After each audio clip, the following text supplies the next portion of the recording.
Good morning, everyone. Thank you so much for your patience.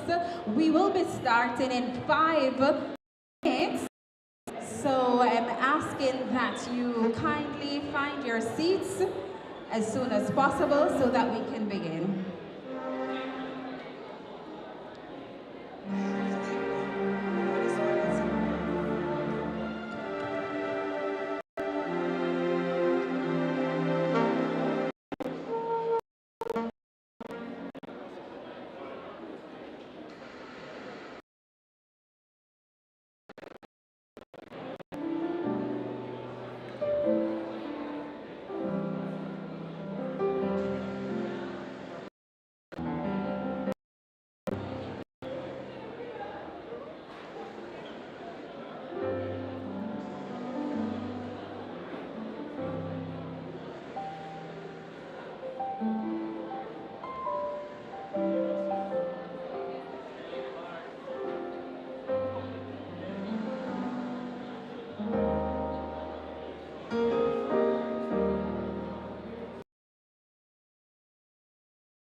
morning again, everyone.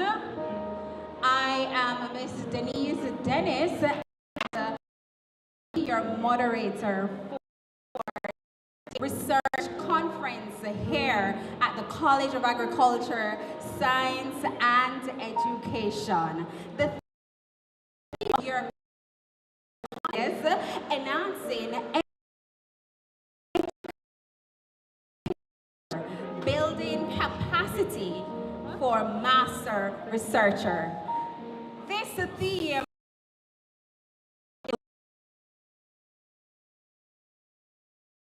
complex challenges of food security to sustainable development and also drives innovation and agriculture. Master who will shape a better future for all of us. Let us stand for the pledge.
Thank you. You may be seated.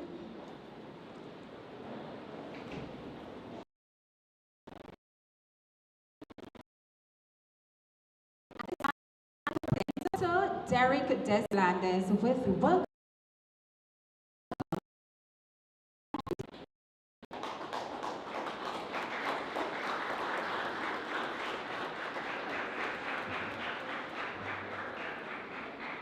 Thank you very much.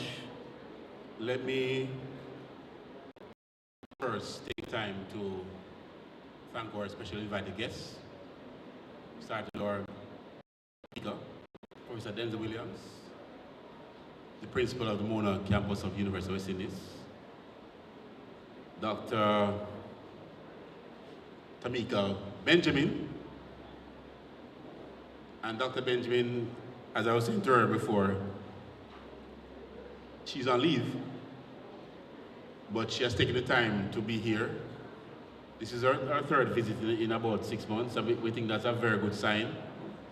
Hopefully, in the years to come, we'll see the benefit of all these visitations, Dr. Benjamin.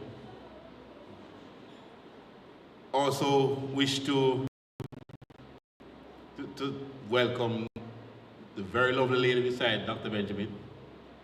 And I've been very careful because she's my board member.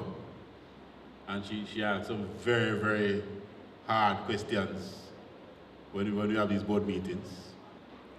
And we also have Dr. Blake from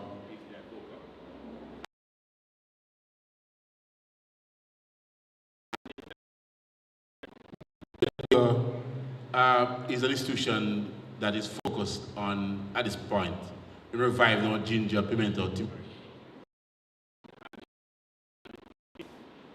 It's trying to play a major role in the development of these industries.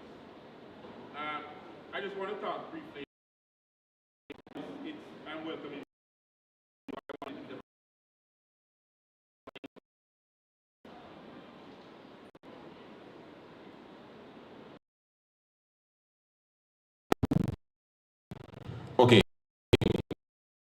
just a little bit of history of CASE. Started out, perhaps, and it started out as a Jamaica Farm School. And of course, the building that you're now, perhaps our foremost agricultural scientist, Dr. T.P. Lecky. And so we have tried to improve the center, the hall. And today, for the first time, you are actually enjoying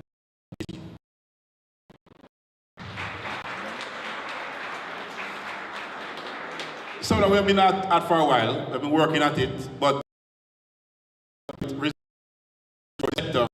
we do have a whole lot of it, so we one block at a time. We work with the Chinese proverbs.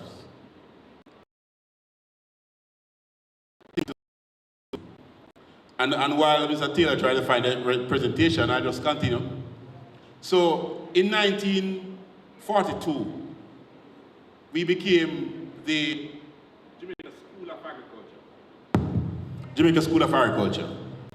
And we moved in and just so you understand the geography. The Jamaica Farm School, Argoin Farm School, was located where you. So before UTEC, there was Government's Farm School. In 1957, it was moved to Twickenham, where the police college now exists.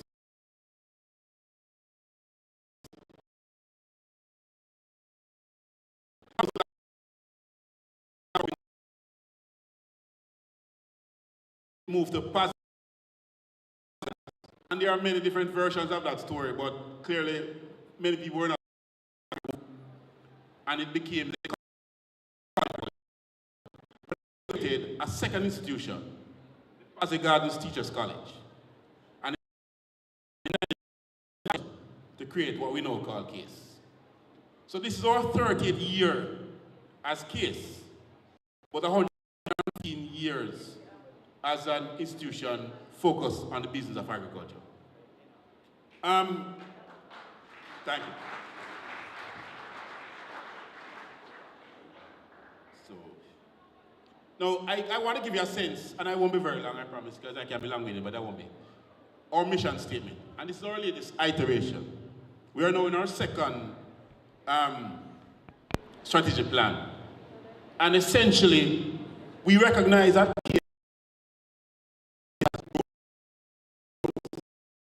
perspective, we recruit nationally, and we try to recruit regionally. It's working.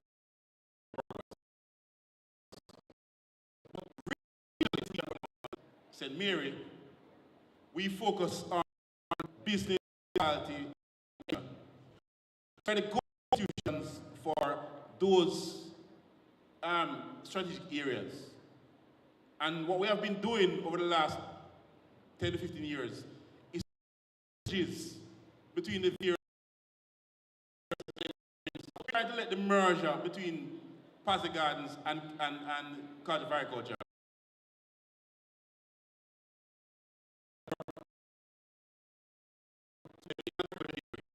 Agribusiness management, agritourism. So a number of those areas are looking now to build stuff that exists right across the institution.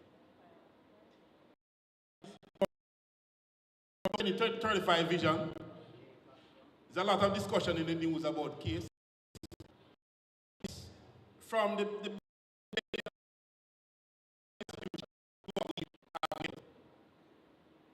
and we are working on a pathway towards recognition as a university.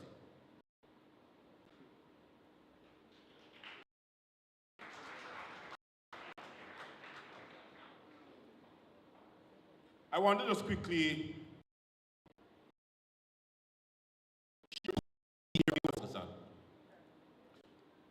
clearly we have to become more student-centered across the institute, across the country.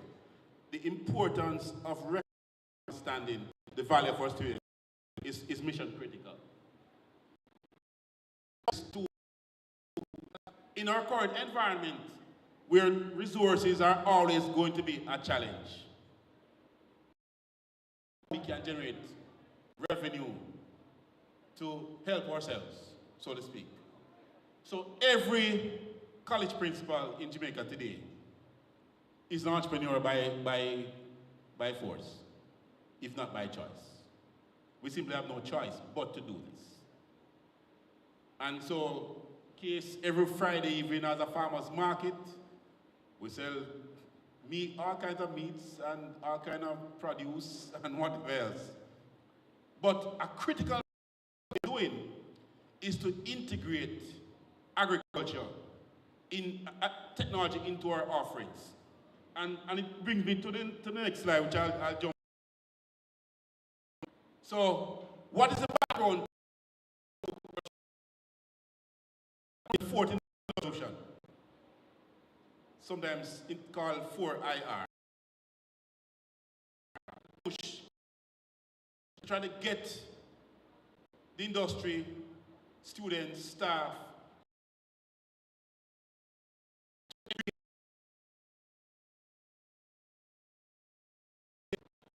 in the parts of the world, they are way past where we are struggling to get into. And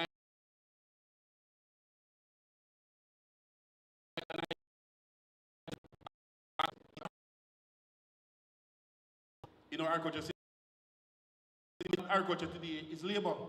We cannot find labor anywhere. So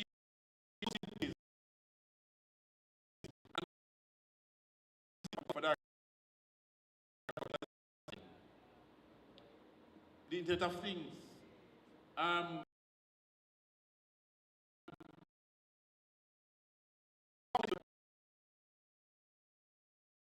Has tried to do. These are some examples of what represents the fourth industrial revolution. Agriculture. For agriculture enterprises. Today I can tell you that the Case Farm, we have integrated drones in our operations. So we use man labor plants, our crops. It's all done using drones. But we have found it interesting that many of our farmers are not willing to embrace that shift. The challenge that we feel is moving towards this new mindset of using the tools. Aquaponics, hydroponics, Case now builds commercially aquaponics units. Aquaponics unit, we build these. And we have done a few on contract with the government. Because we are developing the expertise to try to move farmers into a different mindset, a different methodology that can generate greater profits by increasing and improving on the profitability. How else have we responded? Well, certainly,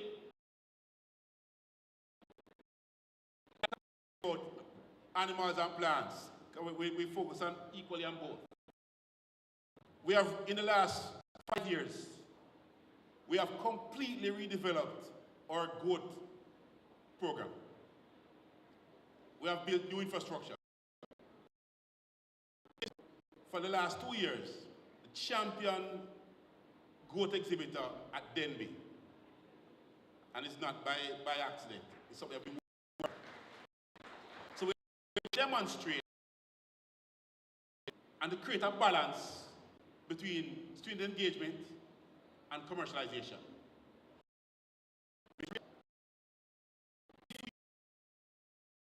In terms of running the farm, I don't think Dr. Benjamin will come to our events. So we've had to try to ourselves, as I said earlier. So our piggery units complete. Chickens have gone to, we have brought Case up to the level of the industry. So we now have, that is the standard across the region. And let me just say this, and I know CB is here. Case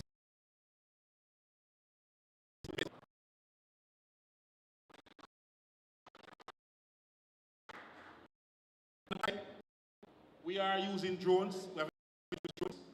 We have just established the first system in the Caribbean. Now, this is the stage of the revolution. Essentially, automated systems minimizes the use of labor, but increases greatly the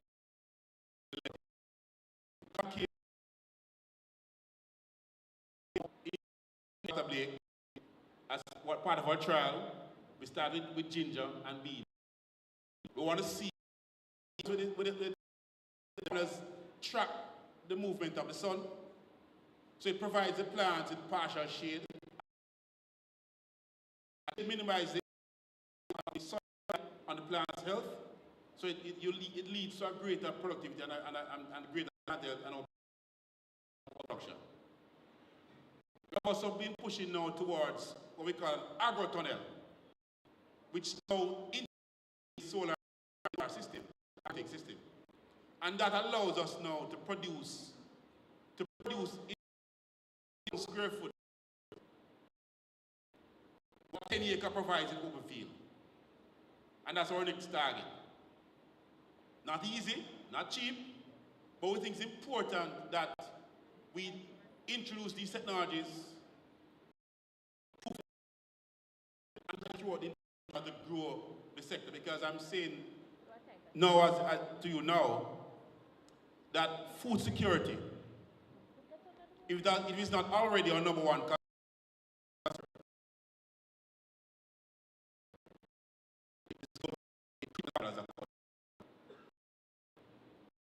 of course, we have a lot. And I just want to point out, Dr. Robinson, I'm sure you let we now have in tissue culture Jamaican pimento. Dr. Blake is the evoker, because we don't want to rapidly produce plant clean in pimento. We also have coffee, Jamaican Blue Mountain coffee in tissue culture.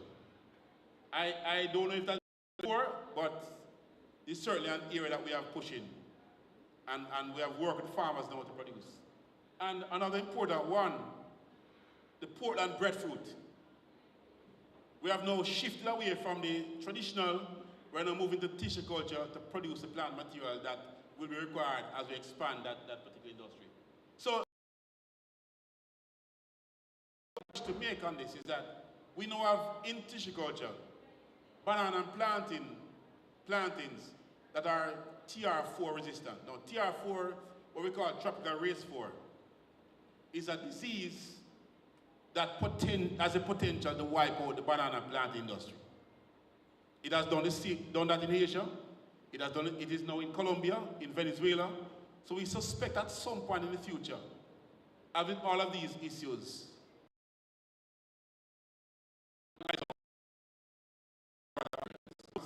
we now work closely with the Banana Board and Jamaica producers. We supply them with planting material for bananas and plantings for growing out purposes, because we want to, over the next 3 to 5 years, completely upgrade the plantations, the banana and planting, to TR4 resistant varieties that can minimize the impact of disease when it hits Jamaica. That, in a sense, gives you a synopsis of what we're attempting to do. On the program side, expand our partnership. We know across the in Cuba, in the US Virgin Islands, in Trinidad. In fact, the partnership with Trinidad is about training students to build. So we're hoping to push not only to establish the pilot, but to train our staff and students to build them. And the key staff some of them are now certified and can assemble and disassemble drones. So whenever there's a problem, we can diagnose, we can fix quickly. Internationally, we are partnering with institutions in the UK looking at robotics, especially robotics in agriculture.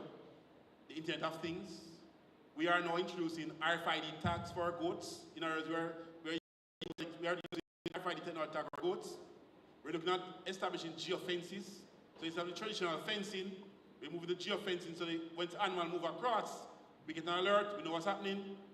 We're using cameras that will now read your license plate and pick up your images. So we are doing a lot of things that captures and address some of the key problems that we know farmers have across the region.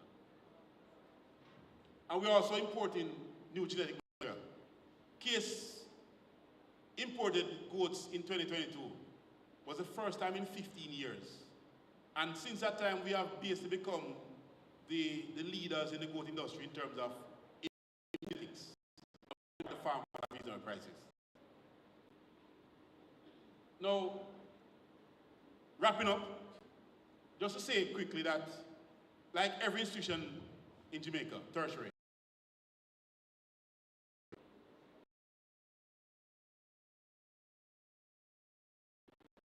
the upgrades are absolutely what we're doing. Class are building. So there are a lot of challenges that we are trying to that we can help those countries so we can go even and we are facing and that we need to address going forward. All in all, I would say that I believe in this. We are encouraging all to look at exhibits, look at what the case staff are currently working on. That's where we think the future lies in respect of case. Thank you.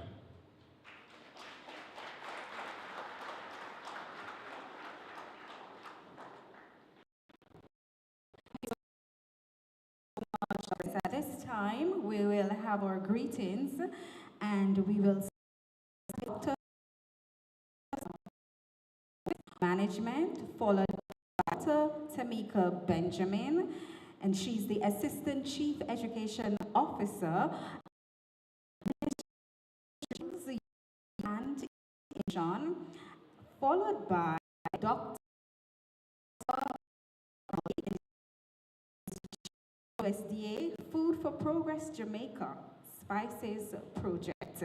Let's now have Dr. Susanna Holness.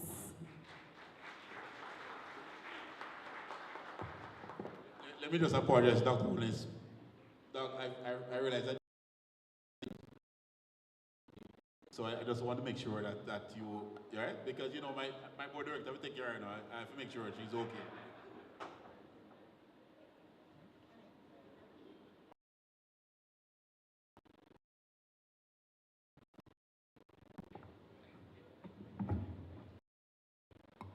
Yeah?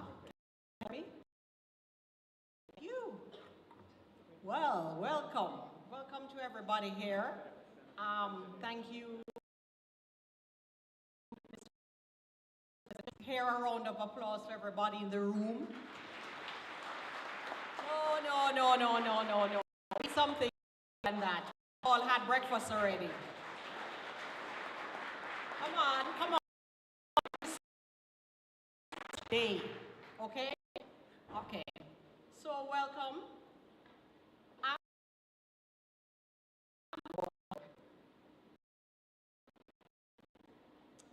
Okay. Good morning, everyone.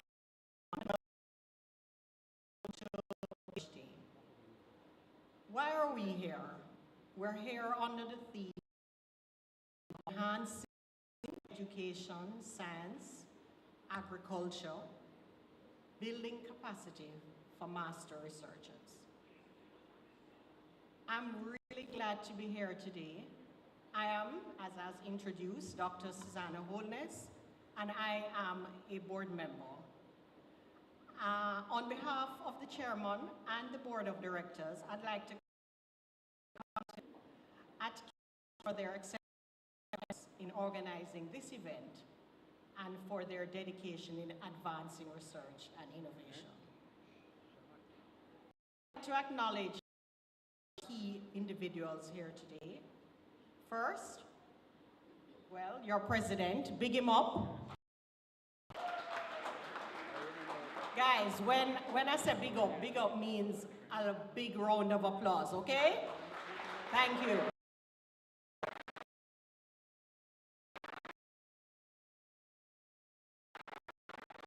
Denzel Williams, Pro Vice Chancellor and Principal of the University of the West Indies, and Professor of International Business. Welcome. Our Assistant Chief Education Officer, Dr. Tamika Benjamin. To Dr. Ronald Blake, Chief of Party, USDA, Food for Progress, Jamaica Project. Well, the day is an excellent opportunity here for us to showcase and explore innovations that staff and their learning and to contribute to their fields. The theme reflects a vision for addressing some of the while investing in human talent. And as our chairman, Dr. On, in his introductory address, research is to the college's at the heart of its academic to reflect on the theme.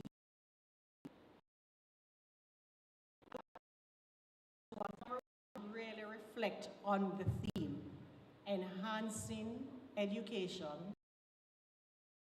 resonate with everyone here. And I want you all to think and reflect, what do you think this means? Enhancing education. I believe it implies improving the quality of teaching.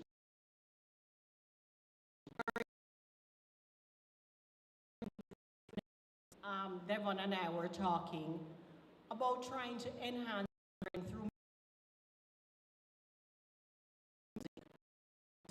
teaching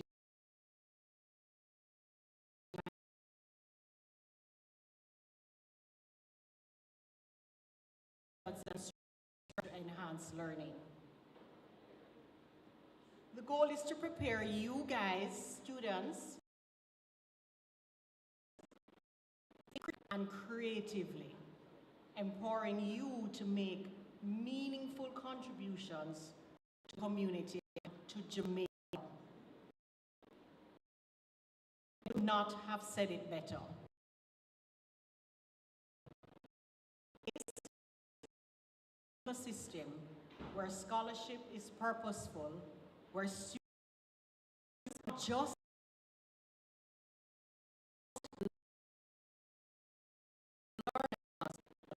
undertaking is designed to push the and I want students to think about that. When we speak of enhancing science here is the driving force for innovation and discovery. The theme emphasizes pushing boundaries, fostering cutting-edge research, and applying science knowledge to solve problems. Already, the president in his presentation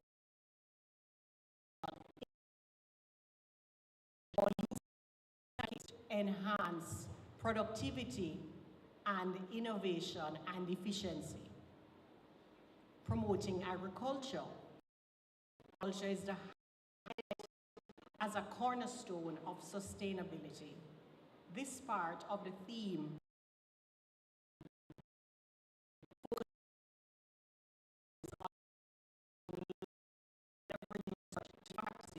challenges. But what resonated most with me in this theme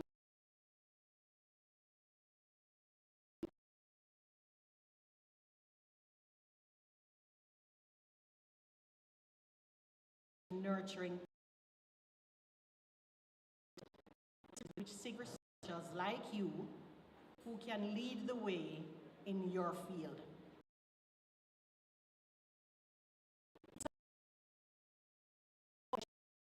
create a new generation of visionary leaders. Today's Research Day is a testament to that vision. It is our hope that every presentation, every collaborative meeting will contribute to making tomorrow's thought leaders and innovators equipping those to as we embark on today's journey, I invite you all to consider the synergies that education, science, and agriculture can reshape, not only but the world practice. Let this gathering serve as both a celebration of our past and towards a future with possibilities. I encourage you to engage deeply, listen, engage, talk, debate, ask probing questions, and partnerships that of transformation. Once again, thank you on behalf of the board for this momentous event. Let us move forward together, building capacity for master researchers who will push the boundaries of knowledge and create lasting change for generations.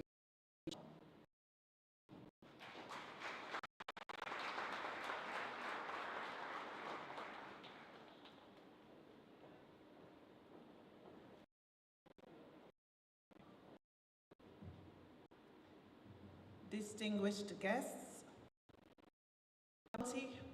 researchers, friends and College of Agriculture, Science and Education, good morning. Good morning. And a privilege to bring greetings on behalf of the Ministry of Education, Skills, Youth and Information as CASE celebrates their Research Day, an event that celebrates the spirit of inquiry, innovation, and collaboration, and has the potential to drive education and national development forward. CASE plays a crucial role in Jamaica's development, particularly in the area of agriculture, education, and rural sustainability. As a major institution for training professionals in agriculture, the work of the college is designed to help to modernize and improve farming practices in Jamaica by training in crop and livestock production and research and development in sustainable agriculture, which supports food security and helps Jamaica increase our local crop food production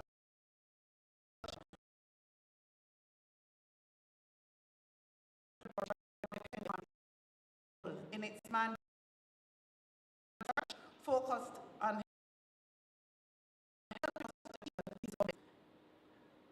and it has been faithful in establishing critical partnerships and conducting research. And it's this aspect of Jamaica's education we celebrate today. Research plays a critical role in supporting the advancement of knowledge by driving the discovery of new ideas and solutions across multiple disciplines. Enhance students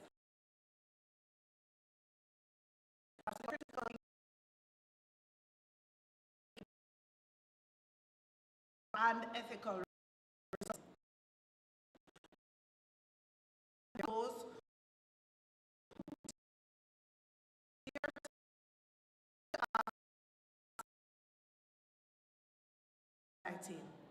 education empowers, science enlightens, agriculture sustains.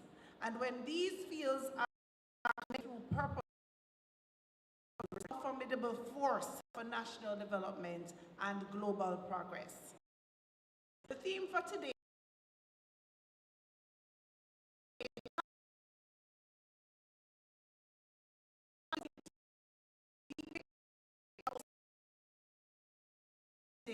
that facilitate and encourage innovation? How do we ensure that our research is inclusive, impactful, and relevant?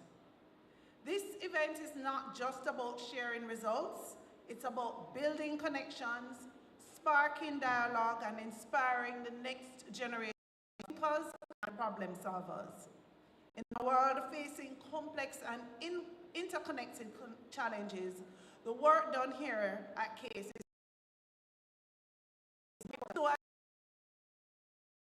and discussions. I encourage all of us to celebrate not just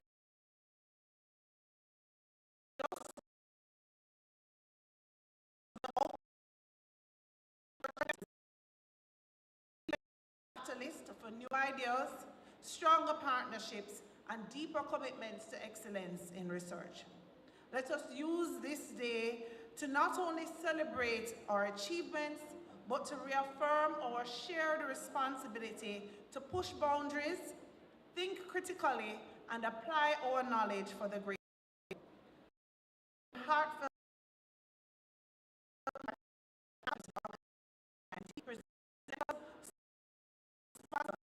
have joined in making today possible. May this be a day of learning, inspiration, and discovery. Thank you. Thank you so much, Dr. Tamika Benjamin. At this time, I will invite Dr. Lamont, Head of Department for Educational Studies, to introduce our guest speaker.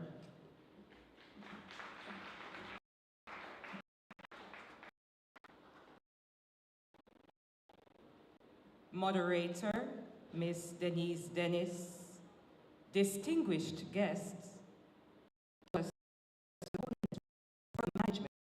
College of Agriculture, Science and Education, CASE, Dr. Tamika Benjamin,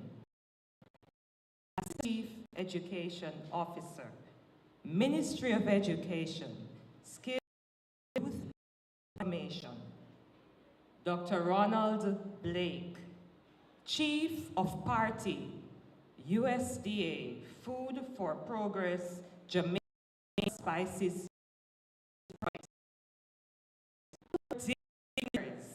and guests in our midst. Our President of CASE, Dr. Derek Deslandes, Vice Presidents, Deans, Directors, faculty members, students, and all other members of this community, a pleasant morning to you all. Today, I am proud to introduce the man who will be the keynote for this Research Day. Moderator Dennis, it is imperative that proverbially we give him his flowers by highlighting just some, not all, some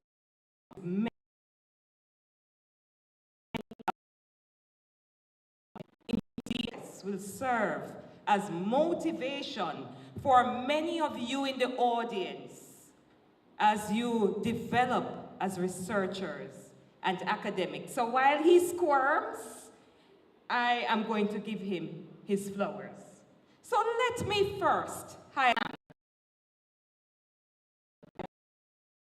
Mills Scholar, a Lome 4 Commonwealth Scholar. Moreover, he is currently Professor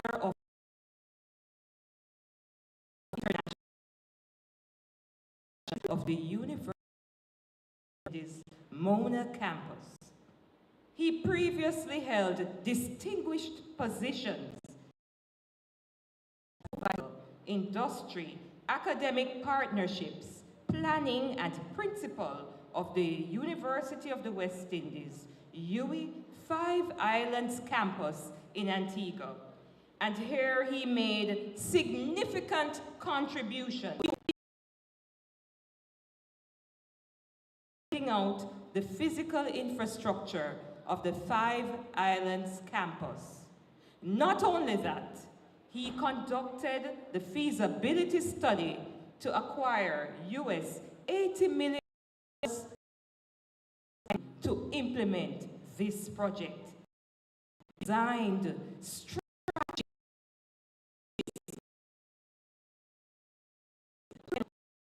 increasing surplus for the campus. And this man, as former executive director of Business and Management, MSBM, at the UWI Mona campus.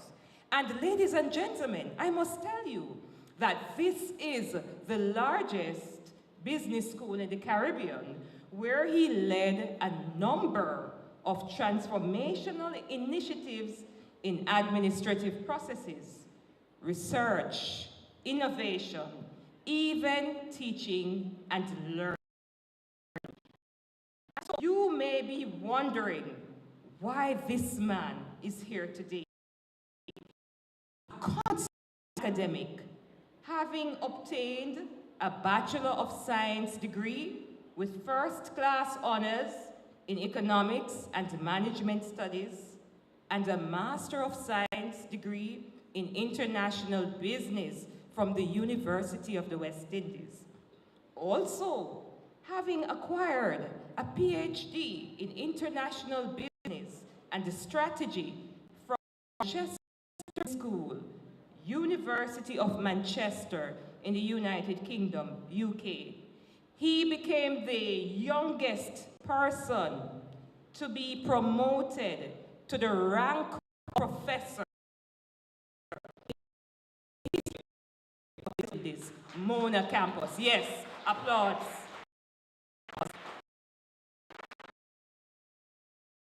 Ladies and gentlemen, you may be asking, why is he relevant?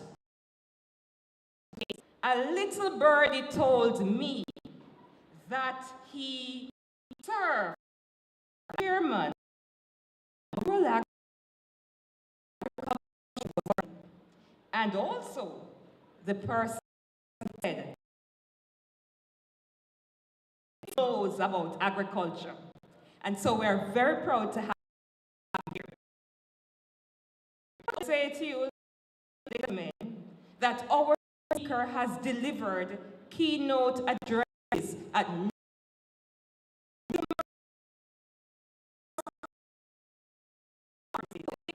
international venues. And I put it that it is his productivity as an academic researcher that makes him uniquely qualified to speak this morning as we embark on this phenomenon. He has over 70 refereed academic works on economic development. He has written chapters and conference proceedings. In addition to numerous publications, he is also the author of 5 books, 2 of which are outstanding awards at the University of the West Indies. Researcher in the Faculty of Social Sciences at the University of in 2019. So ladies and gentlemen, can you imagine? He still finds time for service on a number of companies. Mr. President, all of these accolades, it would be remiss of me not to mention this here moment. Ladies and gentlemen,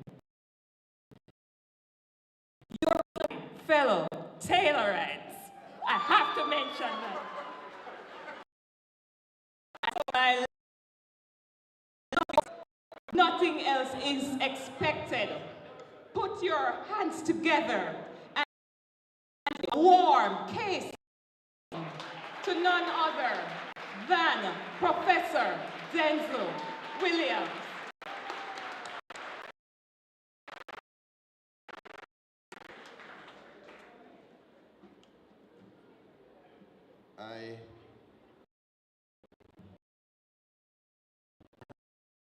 The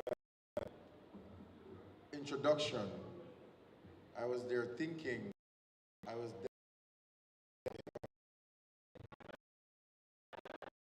with all my friends, and I said, this could be heaven.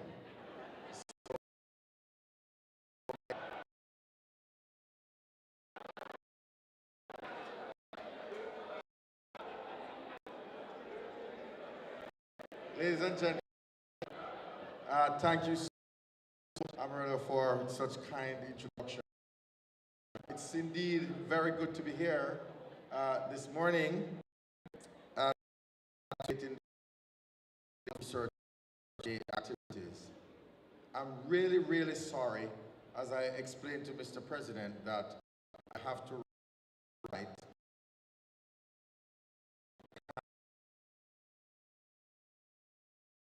to the air. I will be here again to participate in Research Day. So let me acknowledge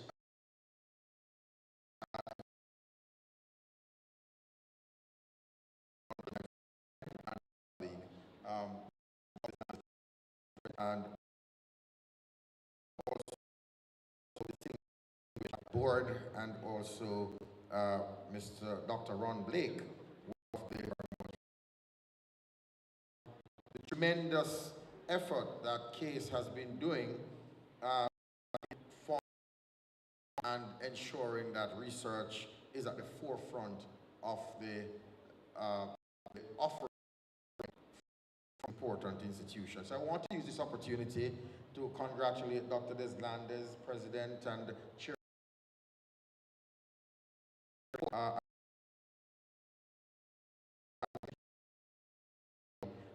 for really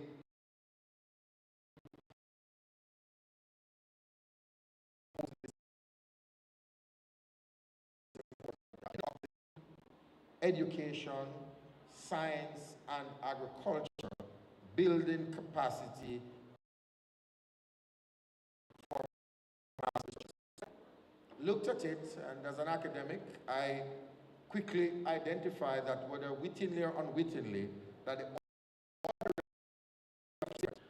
this is really what makes educational institutions like CASE important.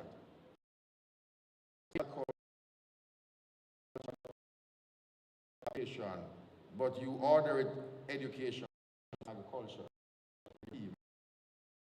Okay, this is why because you take things and you make things happen. You reorder things. And that's because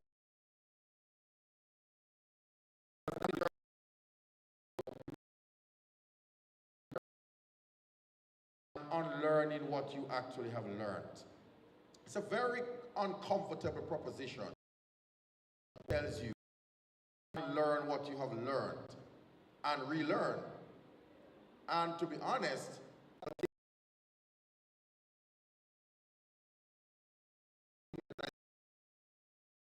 work for 5 years and thought that you were good and you know so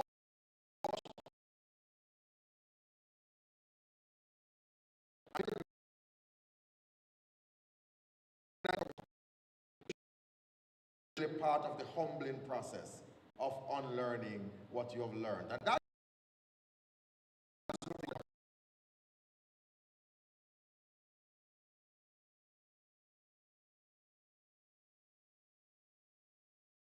now, I titled my talk of what we are as an institution. Why do we do research? Not so much to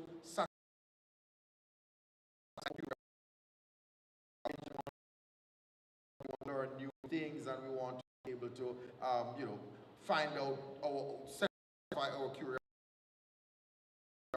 Research also has a practical element to it, which is we're doing this thing to discover for problems that we have that are not existing today, but problems that will come in the future based on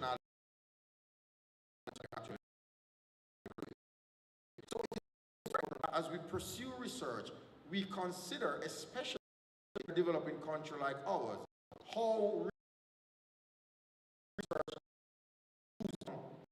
mental challenge that we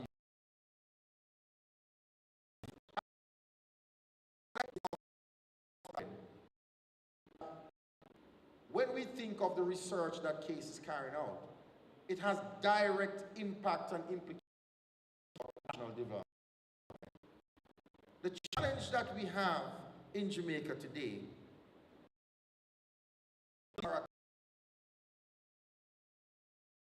Jamaica don't. What do I mean by that? And I'm pretty sure jump on this to say, what is he now going to get at? The fact is, we are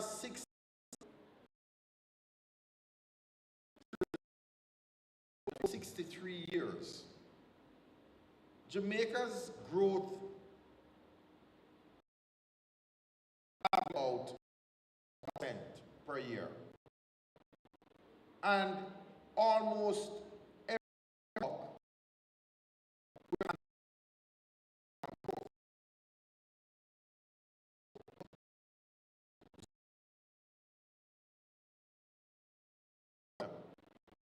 sustainable. Because all those that I'm talking about, we really have not grown the economy in the last 3 years. That's about 17 years. So a closer look at the data suggests to you that it's not so much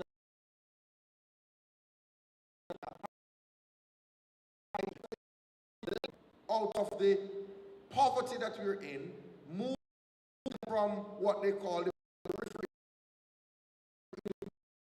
mainstream, high and sustained levels of economic growth. High.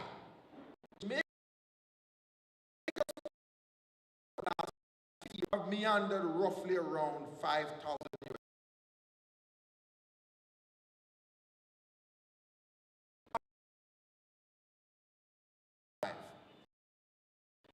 capita income roughly around the same of about 100.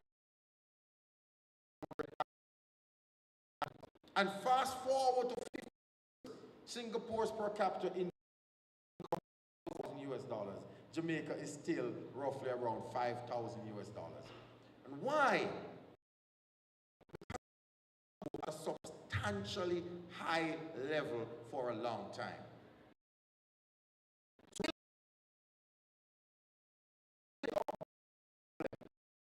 So you have to get it high and you have to sustain it for a long time. We need to grow 5, and that we know having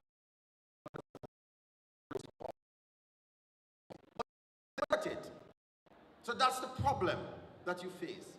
Having diagnosed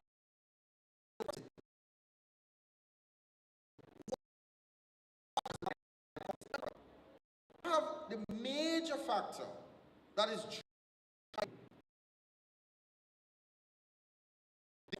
productivity.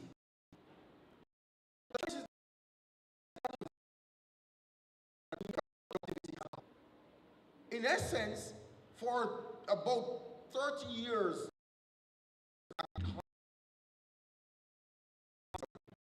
so what you're seeing is that if the productivity is that it may be able to grow some basic things that you do.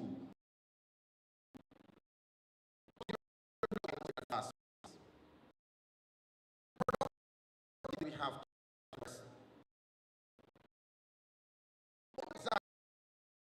the truth is that the two important variables that impact on productivity. One, skill set and technology. Because productivity is a simple concept. I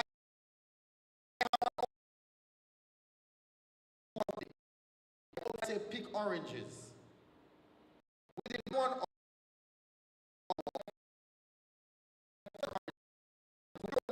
oranges, you are much more productive than I do.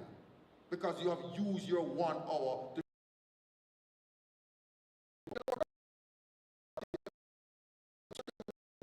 an efficient way. So you need a skill set, and you also need the technology. You combine both, increase the number of oranges that you pick in a day. And the more oranges you pick in a day, then the greater the output of oranges that you have. So let us dissect this a little bit. So when you take the productivity issue as a case in point, you recognize skill set has become a major problem. Let us take Jamaica's labor force as a point. 3 million people in the labor force, 1.3 million people, roughly about that. Yeah? Of that number, the prime working age, 54.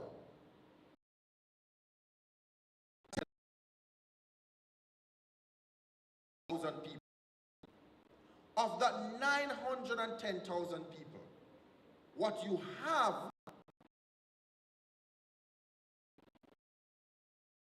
is for qualification at a high level.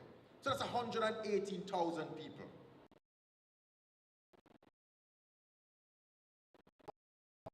That have qualification that they can now use to enhance their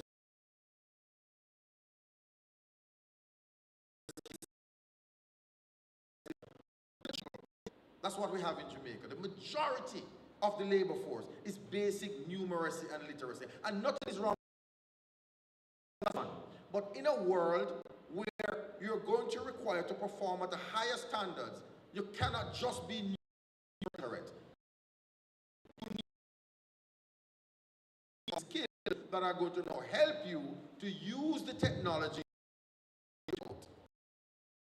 When you have a labor force, the majority is in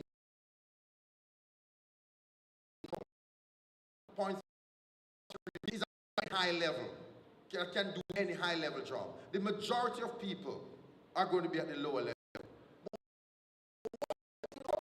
What is even more troubling is that position to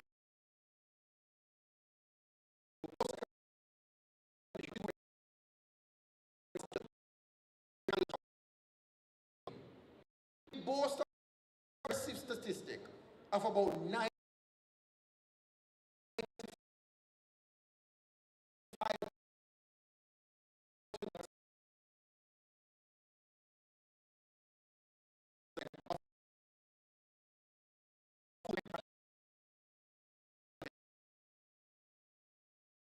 of our students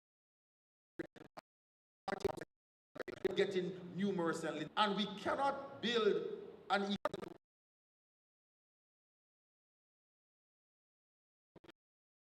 on the horizon. This year, come September, we will have 11,000 moving from the pre-school, you call it, get grade 2 thereabout, who are 11,000. Pre-COVID, it was 100 students that were on the spectrum. You know what it means? We are going to have a cohort of 11,000 people entering primary.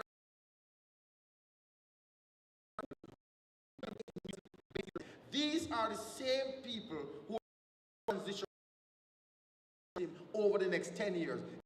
Don't have a 10-year problem waiting.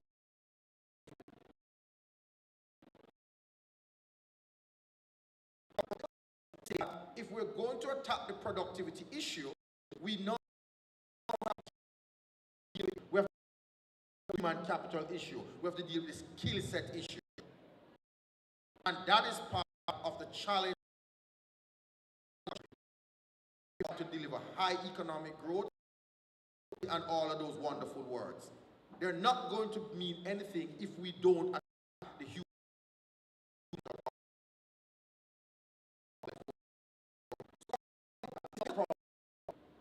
Because I can technology in the world, technology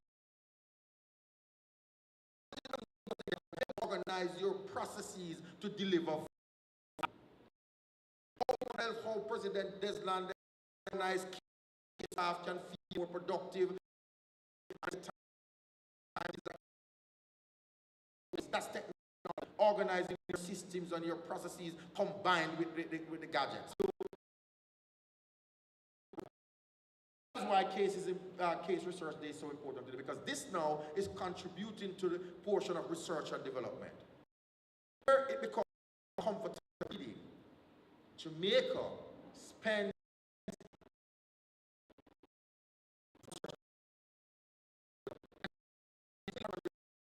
not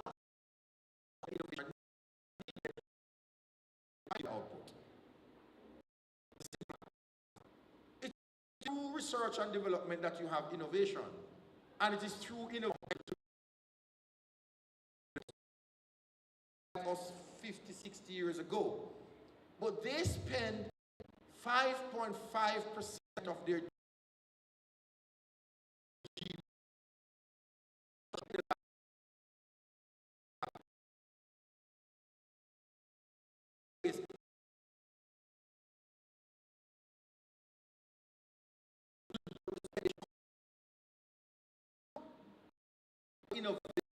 index.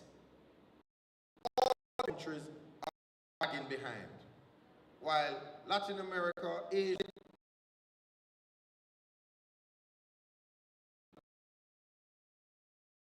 all are 50, and all the countries are upper 90.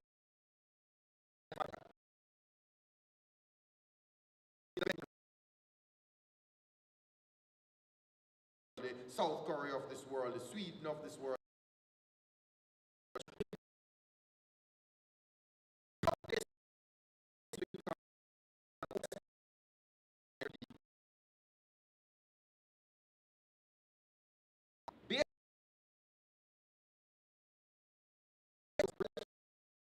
An activity.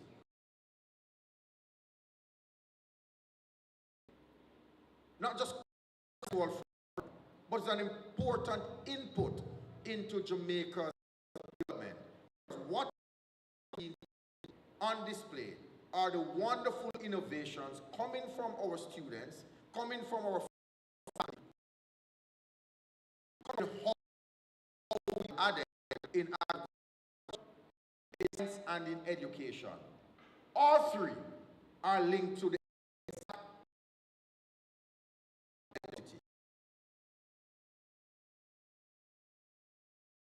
through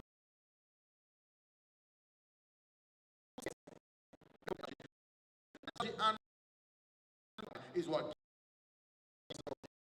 increase output. So what we're about to see today at CASE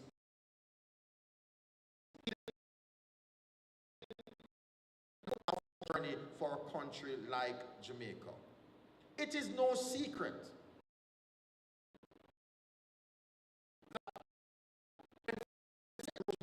it's no secret. We have been studying this from 1960.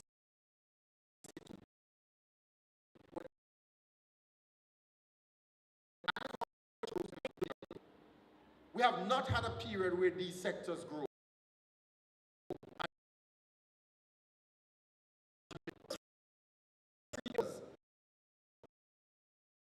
What you is to improve the value added in these three areas, agriculture and all its leaders. Value added that we can now improve our productivity and competitiveness as a country. So ladies and gentlemen, I really give an abridged version of what I really wanted to say today to get to the core of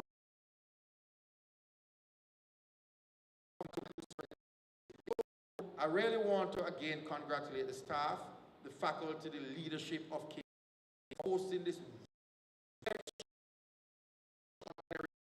the turnout of students as well, because you are the future is in your hands. And you will see the kinds of innovation that improve education and science as you become leaders,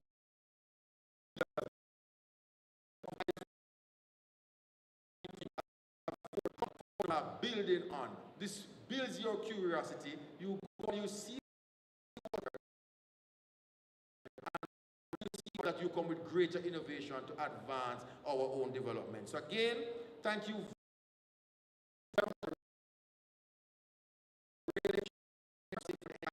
But I promise I'll be back, and President and team, congratulations. Thank you.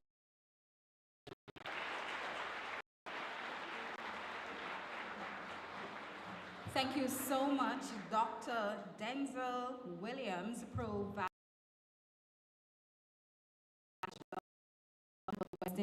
Mona, or President of the Students' Council, Ms. to make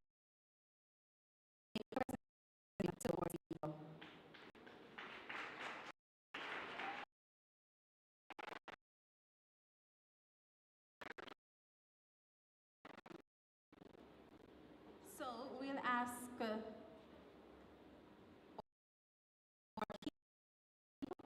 please. Thank you.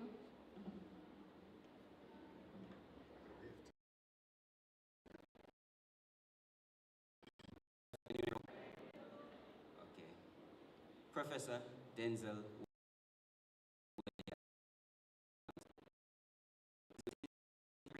token on behalf of the College of Agriculture, Science, in our Research Day 2025. Education and innovation at the College of Agriculture. Okay.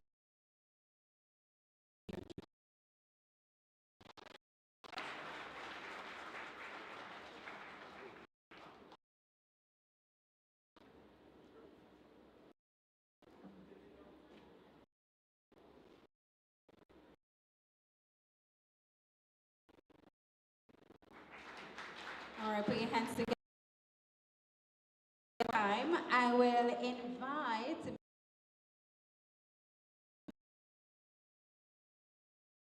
together for her as she provides entertainment.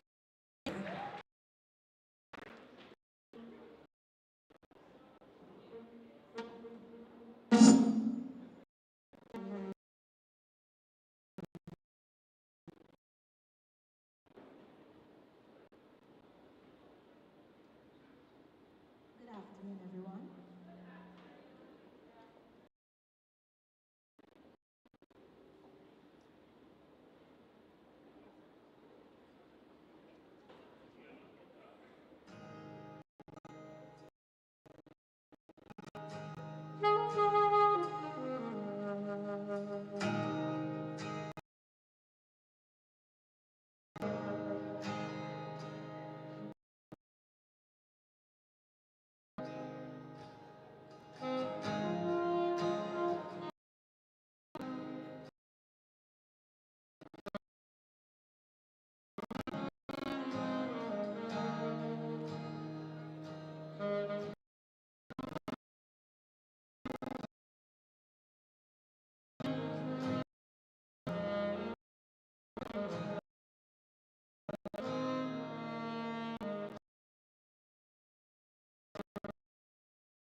Well,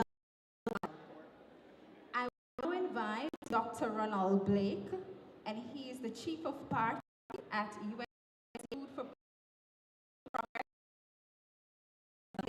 And just wanted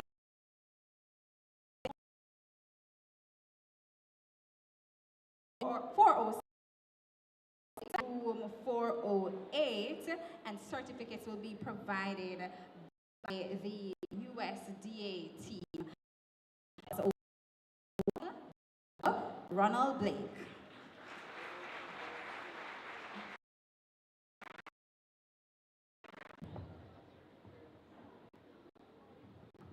Thank you, Madam.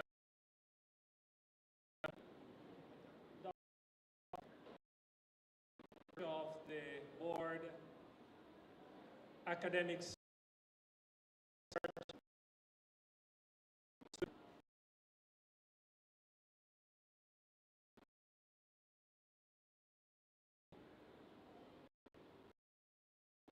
I am eager to be here today, and as I sat there, and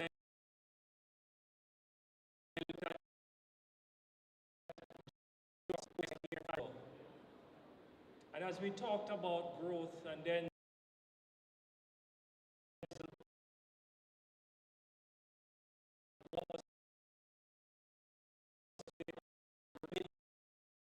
leadership, the faculty, and those who have given to us,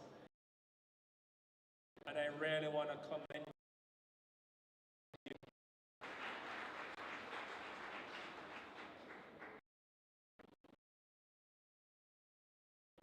And the important spices that we are working to improve that industry. And as you'd recognize,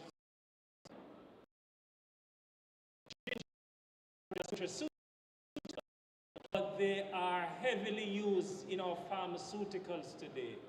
And so there's a growing demand for ginger globally, because one of the most potential diseases affecting and the potential to escalate are respiratory illnesses. And if you understand anything about the efficacy of ginger and turmeric, Dr. Robinson, it's solving some of those problems. And so we are going to be seeing greater demand for ginger. In Jamaica, of ginger production in Jamaica in the last decades or so. And this is because of the rhizome rot. And I'm very happy that Michelle, who is our research specialist a little later, is going to be working with Rutgers University. We have been working with local institutions, and we have also been working with our farmers. Critically, that's where the know-how exists in the main. Academics and the researchers and the laboratory technicians. And I feel, Michelle, I'm sure we're going to be able to say we are turning the corner on that disease. Rhizome disease that affect ginger in Jamaica, but diseases that affect crop globally. It's important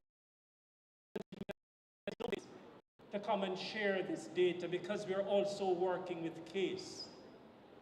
And one of us don't know the largest pisciculture facility in Jamaica, and has the potential to be effective in the propagation of not only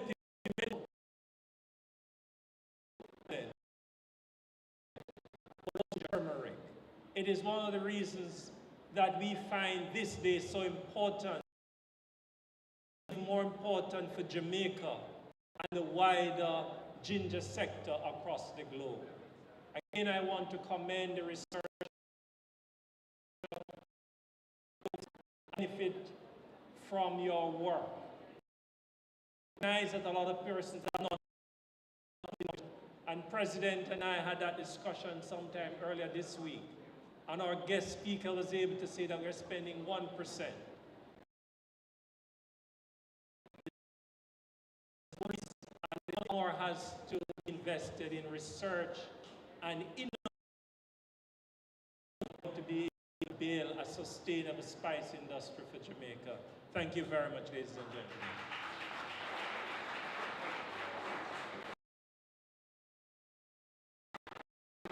Dr. Blake. At this time, we'll be having our paper to get ready. Our first paper presentation, awareness aspirations, and the presenters are Mrs. Lilliet Clark Sinclair,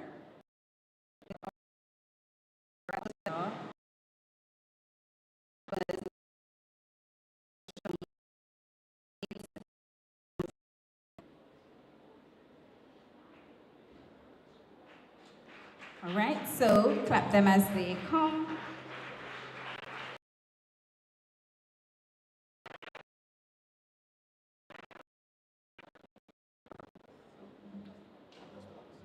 All right, so it will just be Dr. Gager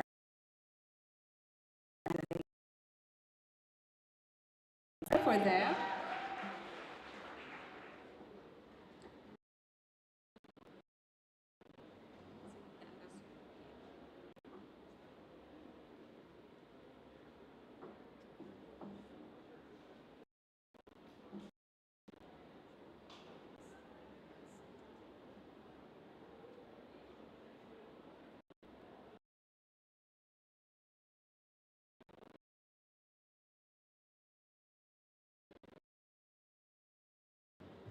In the meantime, I want to say skills, youth and information, Ministry of Agriculture, 105.3.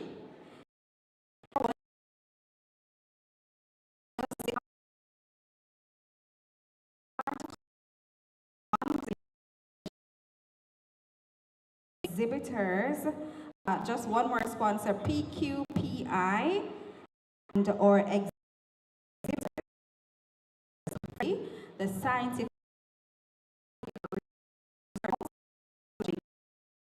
that's the Jamaica Teaching Council, NEPA, JTEC, CJ, Jamaica, there's the Portland,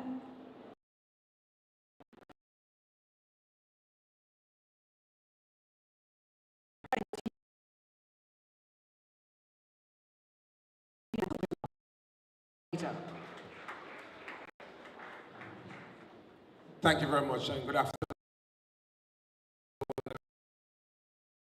I'd like to see the students on the high school, as of course, Mrs. Lily Clark Sinclair and myself will be looking at the research that we have done on the students and of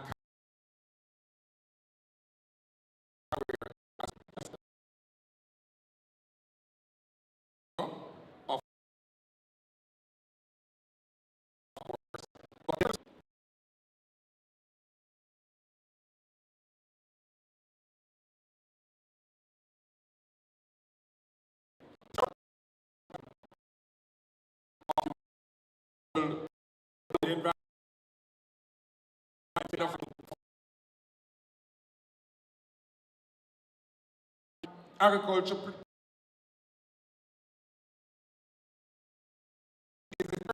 today.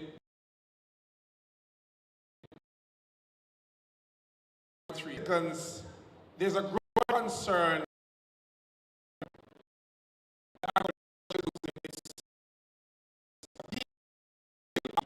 especially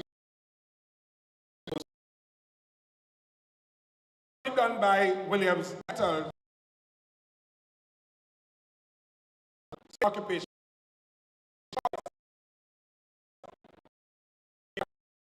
potential for wealth creation. That is true. Agriculture education is being by lack of resources, all education, and the restructuring of key agricultural vocational schools. It is not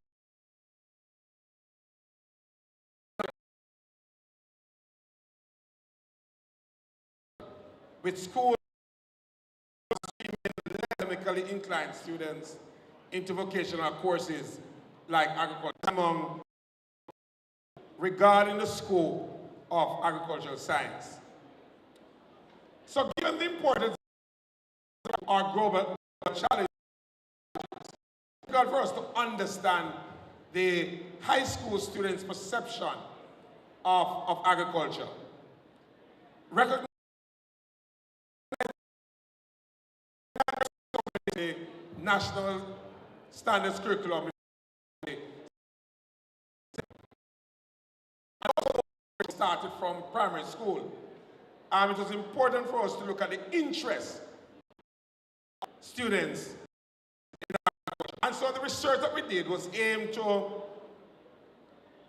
see the perspective of the students and to identify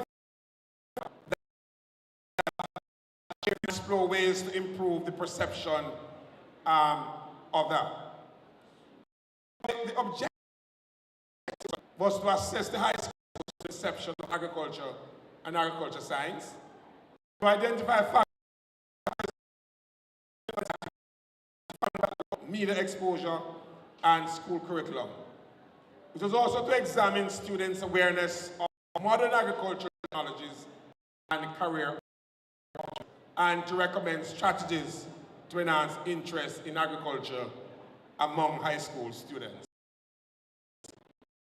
To guide our research, the questions were, how do high school students perceive agriculture and agricultural science?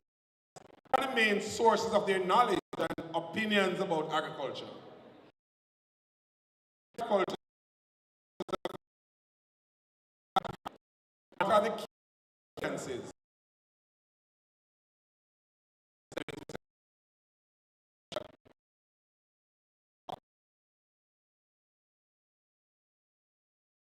We put so that there are numerous students who have exhibited an interest as a potential career path. Competition from a more what we would call lucrative fields.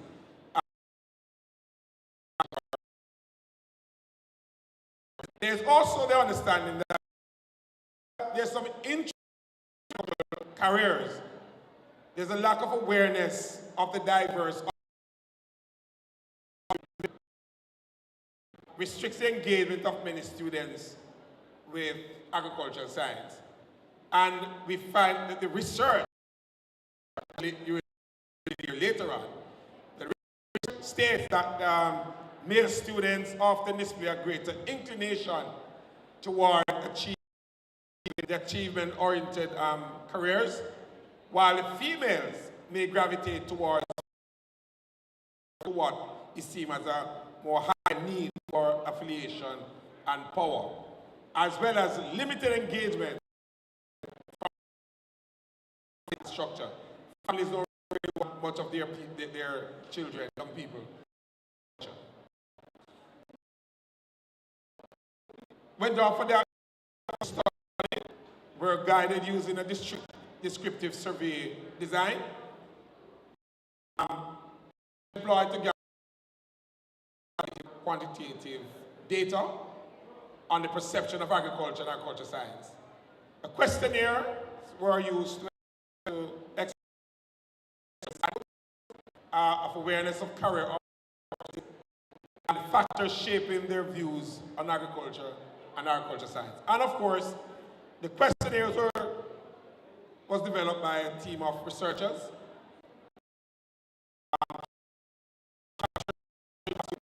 Students. Now, the sample that we used, it was 120 schools in 65 students who ever participated in the research. Was considered in terms of socioeconomic background, geographical location, whether it be urban or, and the gender. The participants were from grades 8 to 11.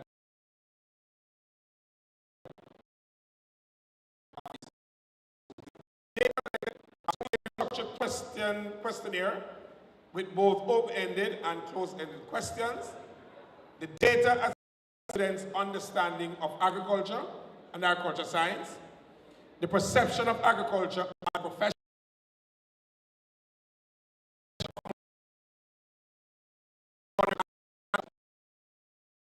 and media.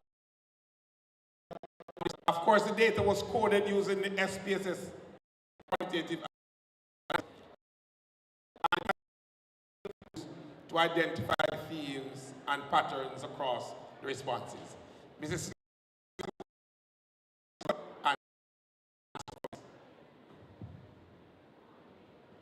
Thank you, Dr. Gage. Pleasant afternoon, everyone. So we looked at a frequency distribution table that the results. So is a knowledge of the importance of agriculture.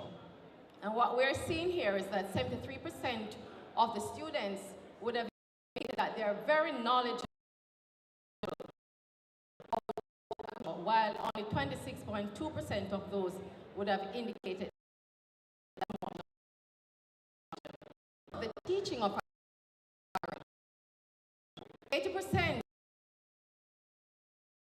indicated that knowledgeable, while of indicated that the teachers are somewhat knowledgeable.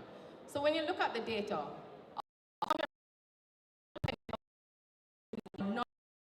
subject area.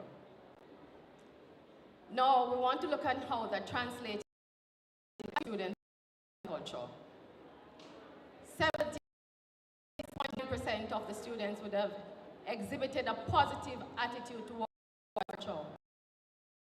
0.1% of those indicated a negative attitude towards agriculture. So we want to see between the teaching of agriculture and the attitude of agriculture as a science. Now let us look at how that translates now into true or business. Now, if we look back at the data of students who would have selected agriculture business, we're not seeing that translated. So what we're seeing here is that 7 indicated that they will definitely choose agriculture as a career. 1 point is no, but uncertain 83 points maybe. So we still have hope based on that percentage.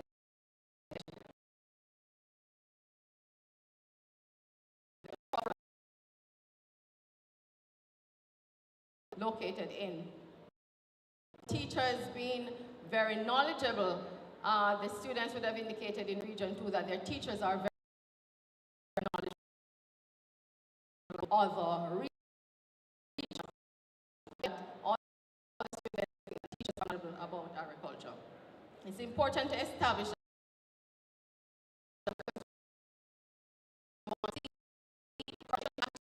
agriculture, choosing agriculture as a career. 2 again would have indicated towards agriculture as opposed to other regions. Again, we are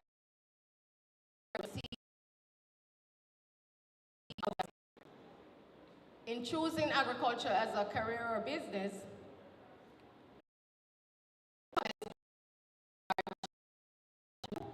Region that we're focusing on in particular because Case is located in this region. And what we see there is that the bar that the greater number of students will somewhat choose agriculture as a career or business, as just as much a career as distribution. Now, when we look at gender, though, what we're seeing here is that seeing a nation to want to choose agriculture as a career over their male counterparts. There is some uncertainty, but there is still hope. Agriculture as a career. You look at the first literature, and that has changed. It would have indicated that more male students have a tendency towards the tech careers, but that changed. More females are trending towards all the disciplines in agricultural science and agricultural education. So that is an interesting we're seeing, and we're seeing that from high school transitioning into college.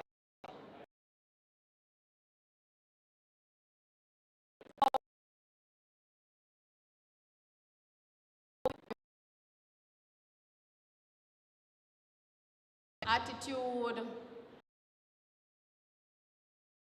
culture, and agriculture as a career and business. We are recognizing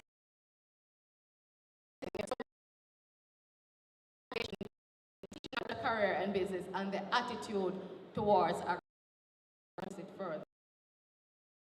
So the data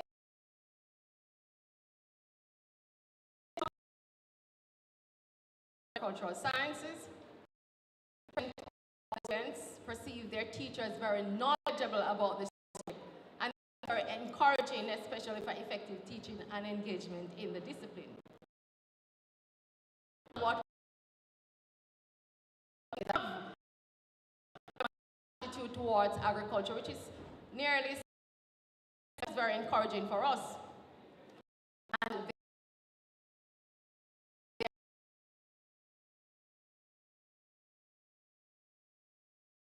that came out in the open-ended question, respond to those questions. Now, these indicators are very vital for its promotion and growth among the youngest generation, and they are.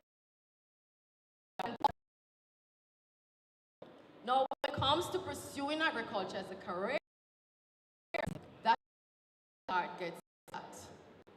Because we are seeing that though they're very knowledgeable, though they think their teachers are knowledgeable, and that there's a stark correlation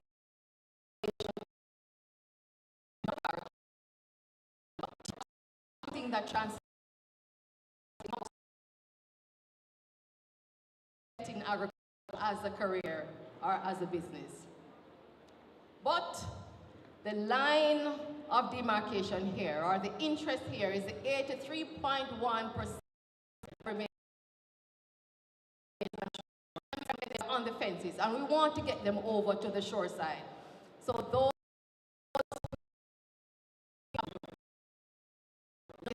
could stem from perceptions about career prospects. One of the things that we looked at, and we did not pick up monetization, it did not do that at all. But societal views also can help to shape those perceptions, and the lack of exposure to the opportunity in the field.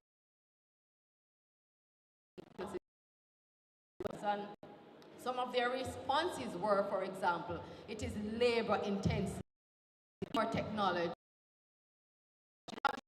Barriers are just generally lack of interest. And also we have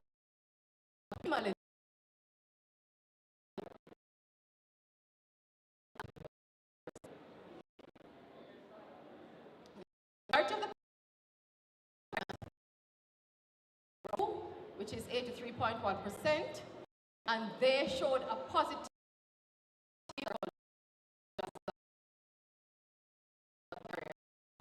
influence by their teachers in agricultural sciences,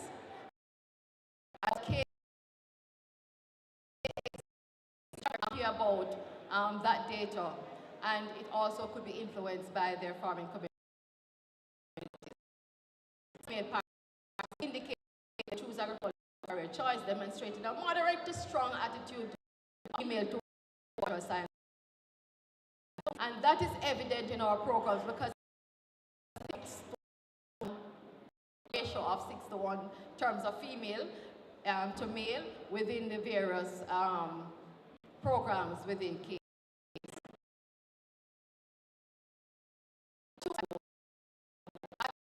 The teacher had a moderate positive relationship, while the attitude towards our career are meaningful. Towards teaching of agriculture as a career business was moderate to positive. So we realize that only 7.7% of them indicated that they choose agriculture. We are still encouraged that with intervention we can get more persons over the line. Completing the survey within the specified time, we ran the research, the study,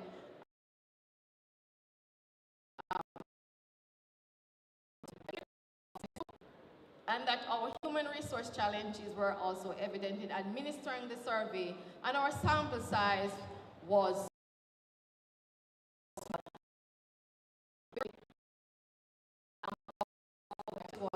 95, and we also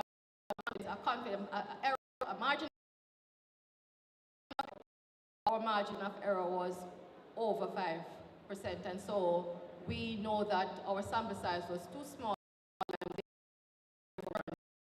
and low participation from target groups. The way forward is that we will yield for another split, and the data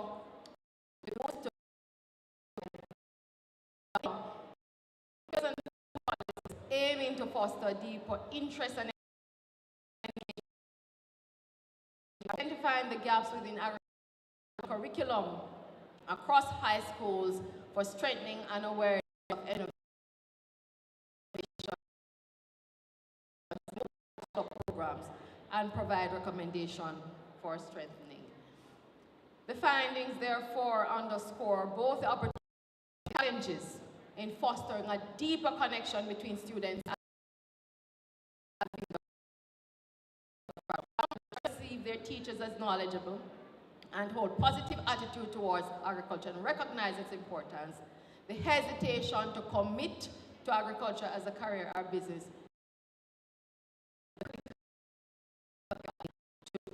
These are our references, and I want you to pay attention.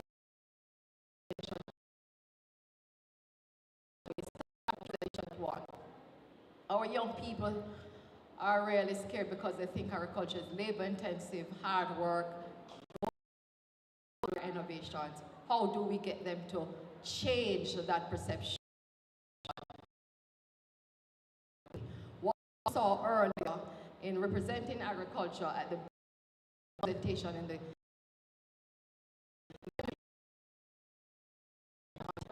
the lobbies for agriculture being represented the way it deserved to be represented, and the way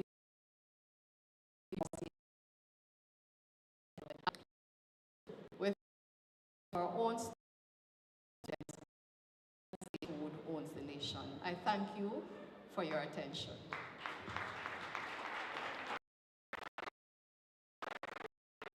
Thank you so much. At this time, we'll have a presentation. Michelle Allen, Ms. Cottrell, Mr. Roy Royal, please come with their presentation entitled Isolation,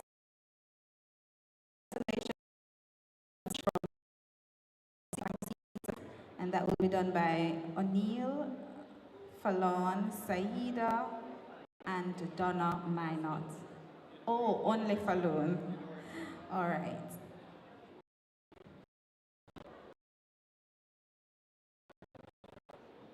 Madam Chair, distinguished guests, colleagues, ladies and gentlemen, It is my distinct pleasure to introduce an esteemed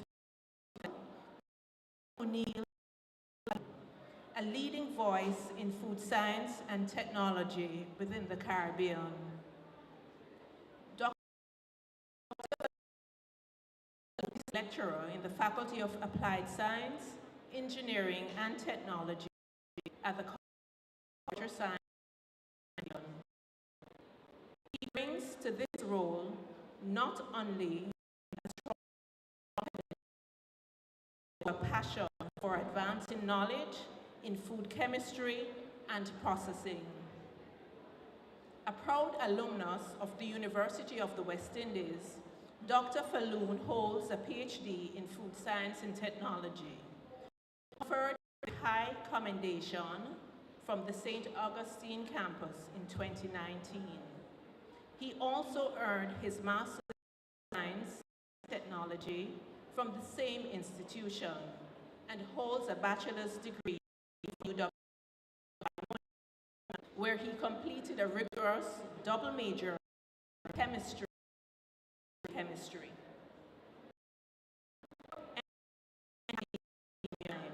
Dr. Falloon gained valuable hands-on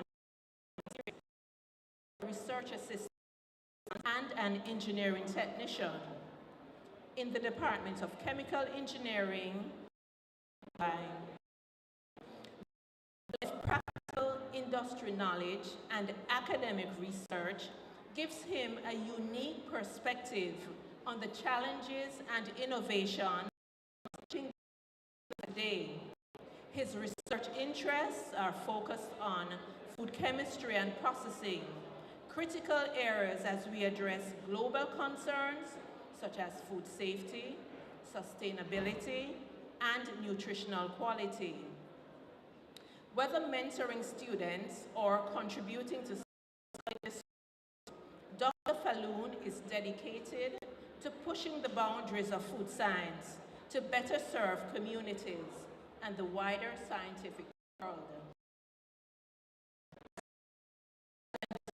Isolation of starch from seeds of the ackee fruit. This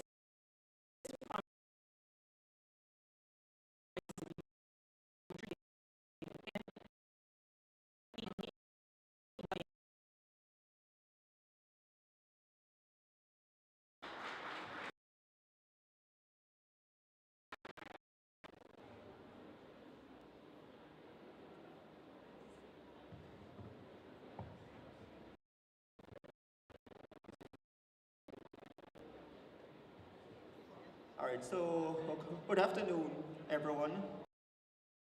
My name is O'Neill Falloon, and I'll be presenting the isolation of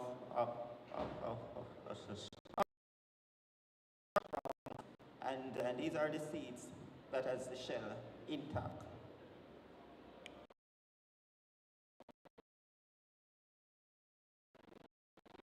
About the thesis, chemical properties of the starch proteins.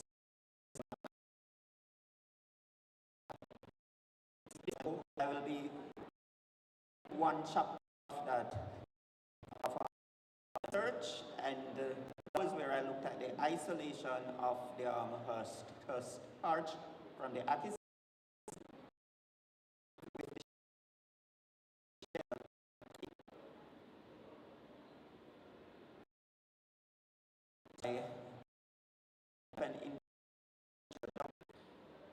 So this slide now is background information on the ackee fruit.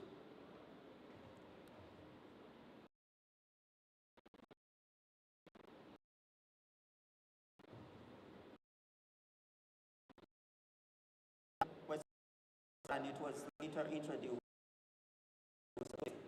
Now only the mature is edible. If the fruit is immature, seeds and the pods, they will have hypoglycine toxins.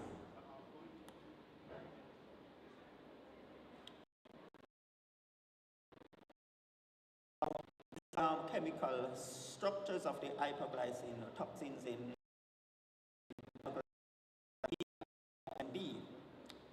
Both of these compounds are actually amino acids, but what makes them unique in the amino acids.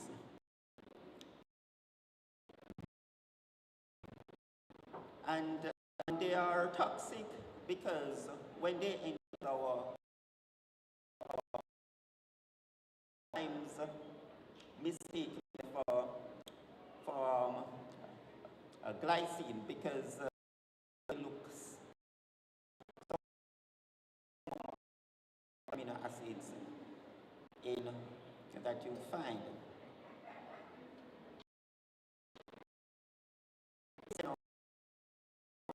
Fruit, which you all know, you have the seeds, the ear.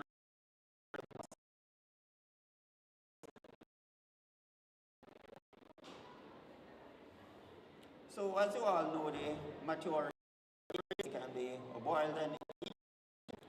And in countries, for example, Jamaica and a few other countries, the areas are where supported. So essentially, they are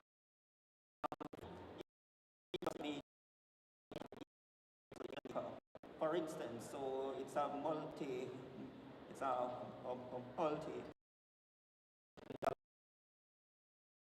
of the supportation of Aki.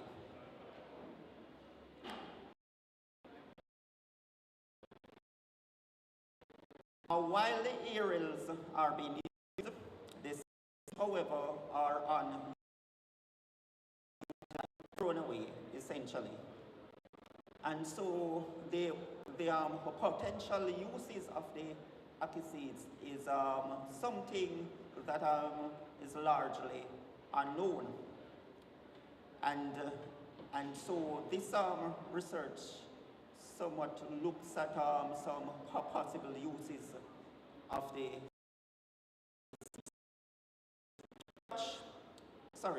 Aki seeds. It is made up of mostly starch, and then you have proteins, lipids. However, there has been limited information in terms of what exactly you can use this seed. So this leads me into the research objective. It is essentially to develop optimum methods to isolate the starch from the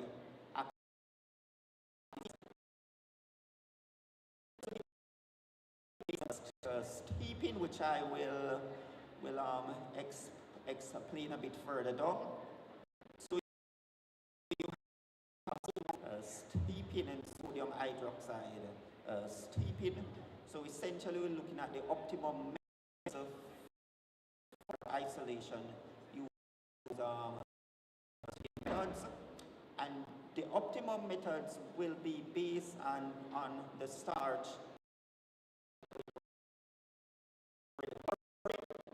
Like the yield of the starch or how much starch you obtain from an amount, as well as the color of the starch.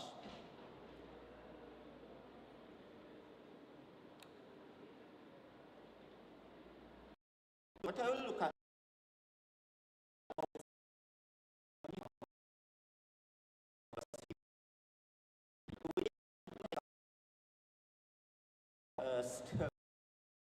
is where from which the starch to be extracted is soaked in an aqueous solution, and that is done for a certain at a time. And the main objective of doing that is to increase the yield or the recovery. And that is achieved because the material is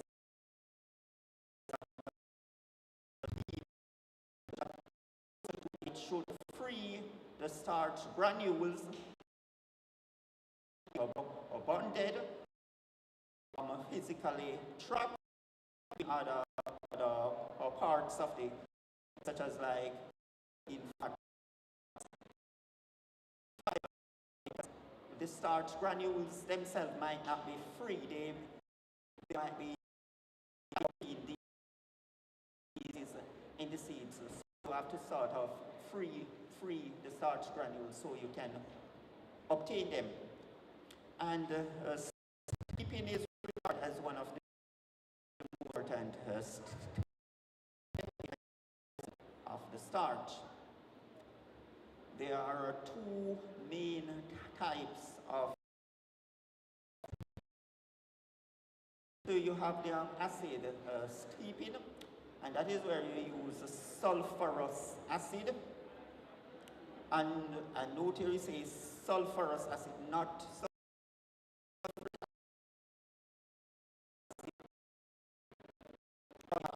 acid as well. Now, as it relates to acid steeping, you have to generate the sulfurous acid. There are several ways to solve sulfur dioxide, the water, and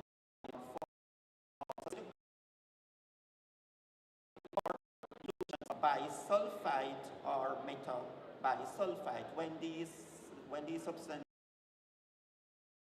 will also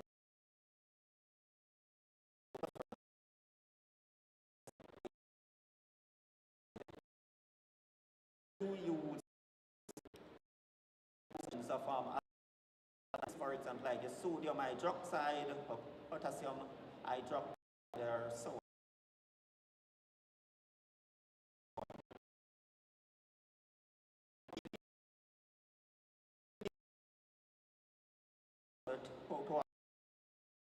granules from the protein matrix.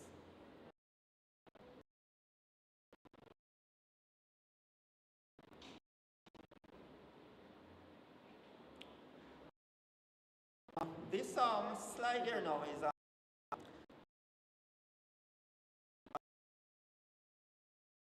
included here though is what you could use ackee seed, and some of the uses are presented here. So the starch was found to have a high amino content, so it's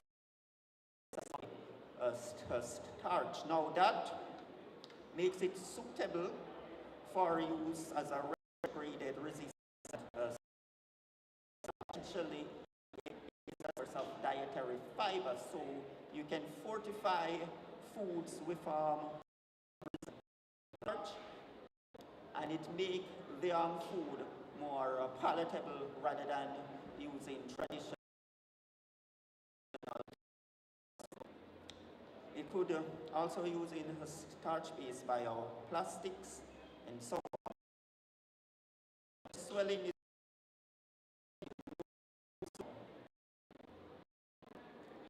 so material and methods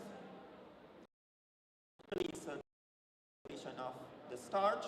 So you have this sample collection and preparation where the seeds are dried, milled, degrees Celsius. Now we have all this procedure for isolating the starch from ackee seeds, but the one that we'll be focusing on is the part where the material heat.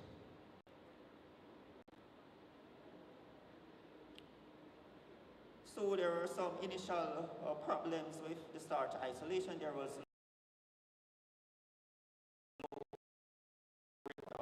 isolated starch, and so the method was modified in 3 ways, and the one that I will be mentioned is where they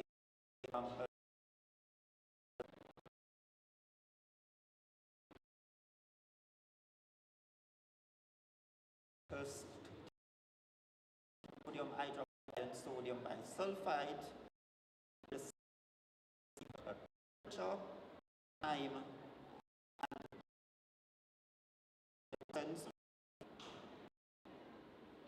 and when the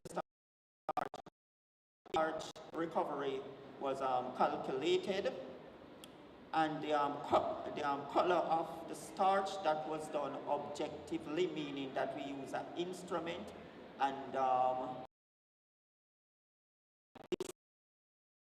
in quantitative terms. And for that we use the chromometer, which is the instrument that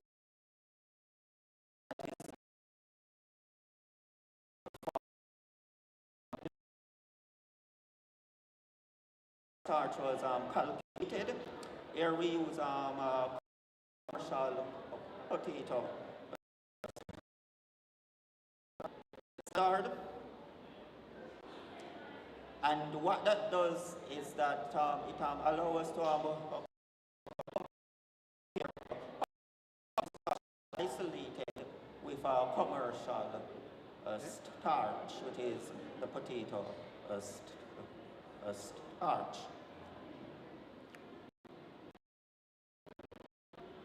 Now, in terms of the results and discussion,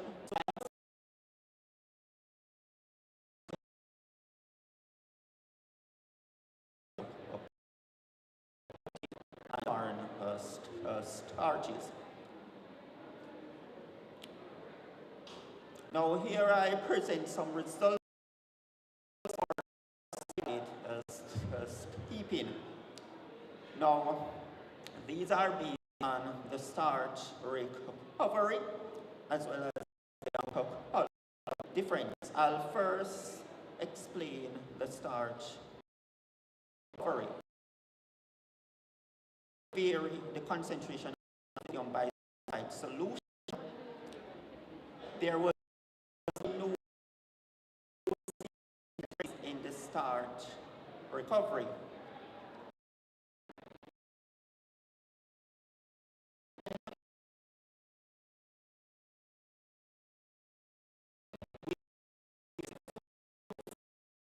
Recovery was significantly statistically significant. When the steeping time was very significantly higher starch recovery. So essentially, concentration had no significant impact on the temperature and the time starch. Then we look at color differences. Now, in the differences, the lower the value is, the more similar the starch to a commercial potato starch. And so, what you find is that at the higher sodium bisulfite concentration of the starch, keeping temperature at no significant.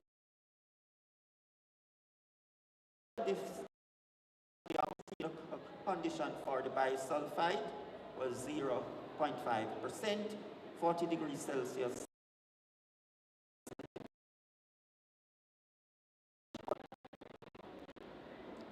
And these here now are mostly some literature review information regarding sodium. Time, I will move on. So the sodium bisulfite. One now that a high concentration reduce the starch. And that, of course, because the high sodium hydroxide concentration gelatinizes some of the starch reducing recovery. However, the high sodium hydroxide concentration actually the color of starch. So when you are choosing the optimum condition now, it's a bit tricky because because the steeping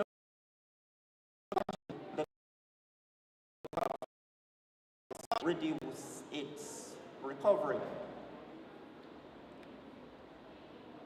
Right.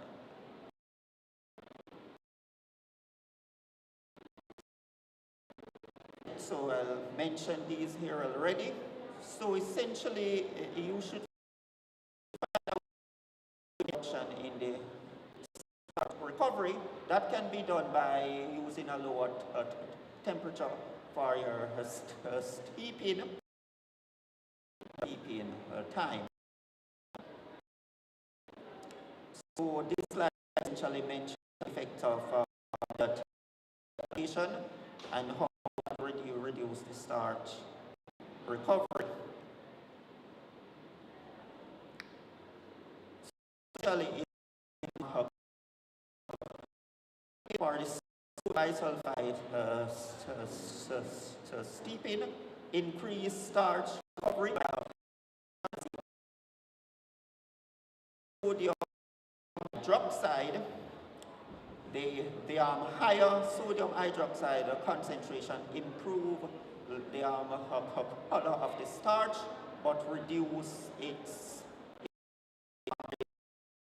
recovery.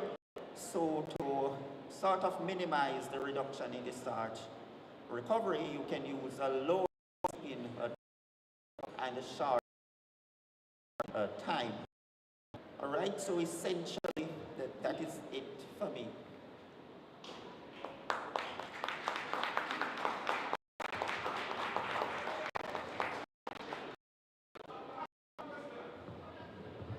Thank you very much, Dr. Falloon, for this thought-provoking presentation. As Jamaicans, we eat so much akis. Can you imagine if we would extract from the seeds now starch so that we can make soups? You said soups. Starches.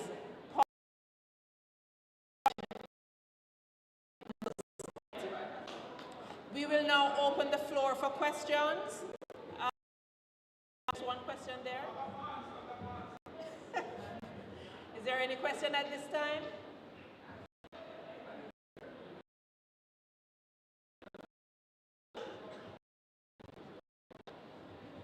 Yes, Dr. Falloon, a very good presentation. My question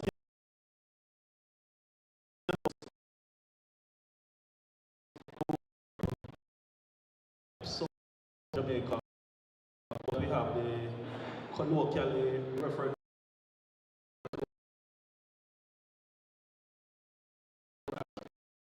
each to see if the starch recovery was, significant or insignificant.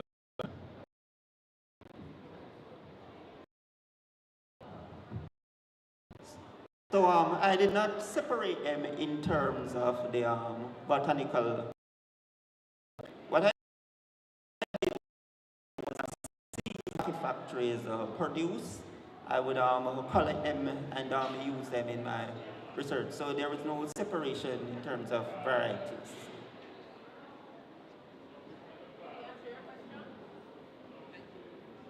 Question answered. Another question?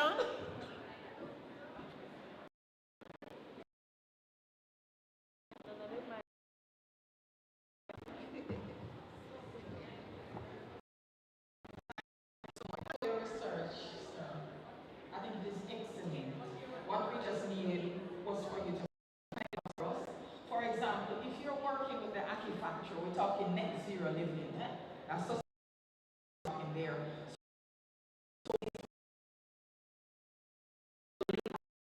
It's important because when you're talking about what's happening in Russia now and how much wheat they supply source of flour that we could now use in the local sector. So I want to thank you. We just need now to see those products hit the market. How safe. We are superstitious about ackee and the poisoning that comes with it. Yes. So we would love to hear about that aspect of it. I want to thank you again.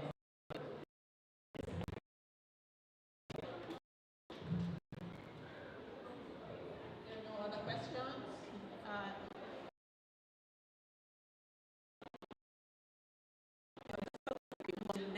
presentation. All right, thank you.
Good afternoon, everyone. It is with great honor that I introduce to you Dr. Sandra Hamilton, a lecturer in the Faculty of Education and Management at the College of Agriculture, Science and Education. Dr. Hamilton is a Jamaican educator, researcher, and therapist whose dynamic career spans academia, leadership, cultural studies, and trauma. Doctorate in educational leadership and a master's degree in gender and development from St. Mary's.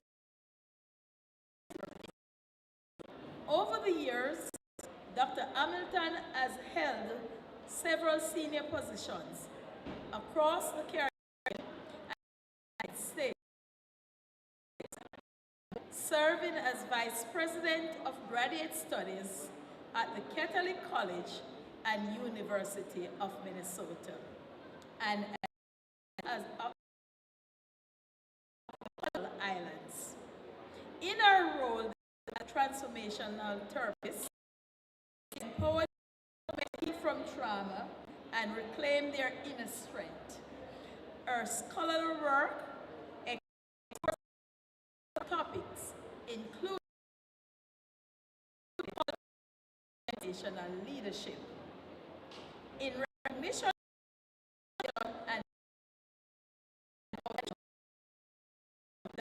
was honored with the Prime Minister's Award. Please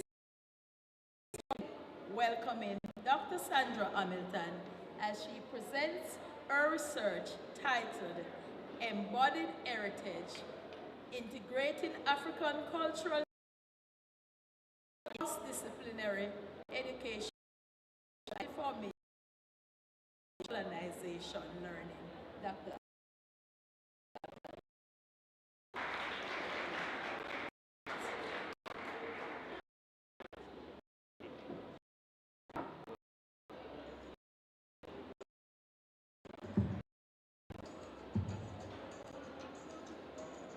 It was looking away, and my eyes were fixed on the horizon where the blue sky met the deeper blue of the Caribbean. I appeared as a small dot in the distance, growing larger with each passing moment. How long will it take to shore if it's 30 miles away and it's traveling at 8 knots? How long would it take to reach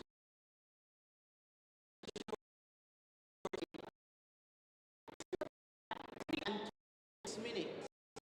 And the question is, what's the significance of 1841 in Jamaica's history? Do any of you know? What was significant about 1841?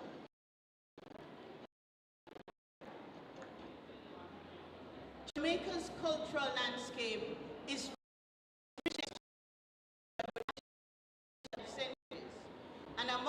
these are the Tambo and the Geri and the Eto. And these are traditions most of us have never heard of. But these traditions came with the free Africans, indentured workers in Sierra Leone and other African nations. And so I want us to look at how these topics affect collective work and solidarity. So this research used the theoretical framework of cultural retention and resistance theories, Hanover and Trelawney. The participants had to be 5 generations within the and I did interviews, participant observation, focus groups, and then themes that came. The saltwater Africans come after abolition.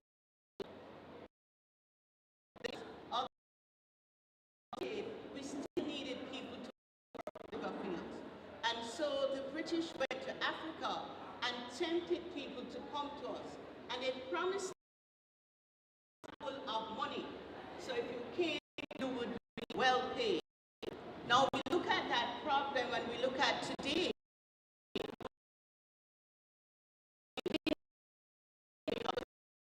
49.4 per 100. We have standard in reading, in science, and in that the European and Eurocentric model of teaching that we use is applicable. We've lost. So here I have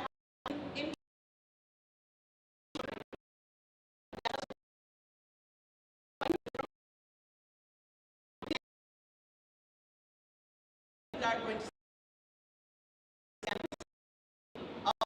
to do this.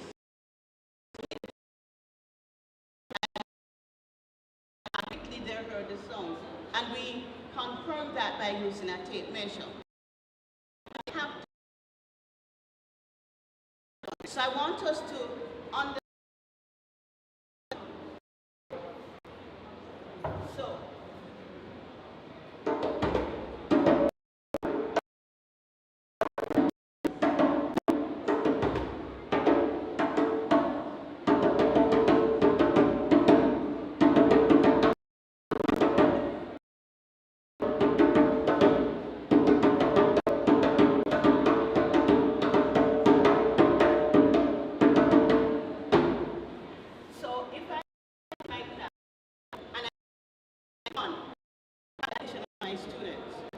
Talk about classroom management, and then I'm teaching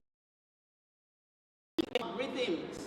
I'm teaching you how to communicate using the drums. That's what our ancestors did. I am transmitting knowledge to you, to the younger generation.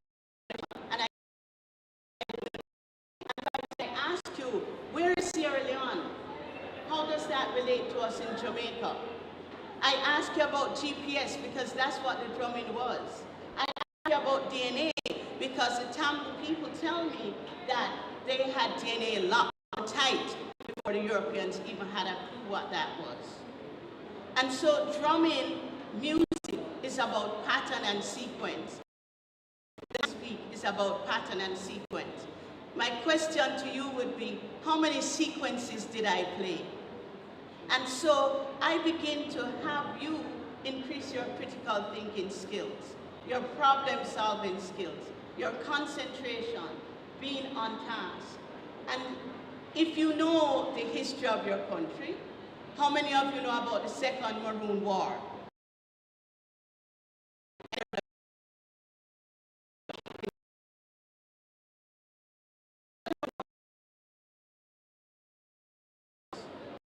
Because they had stolen 2 pigs.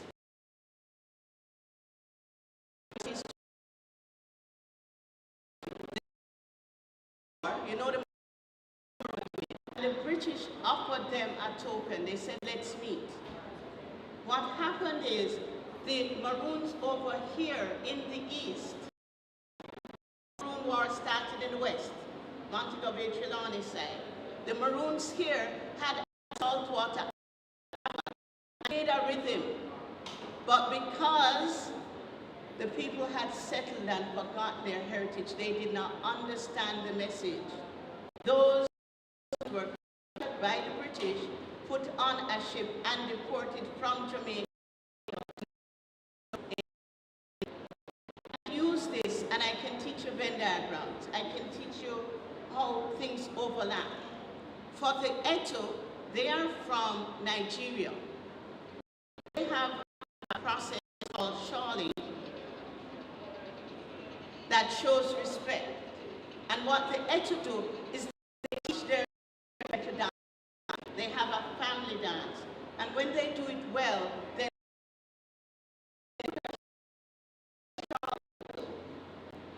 within that family,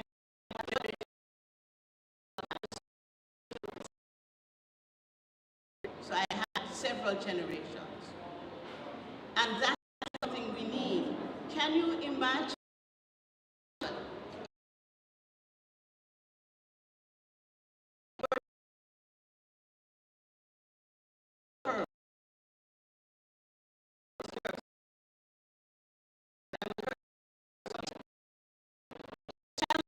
the dog's blood go and what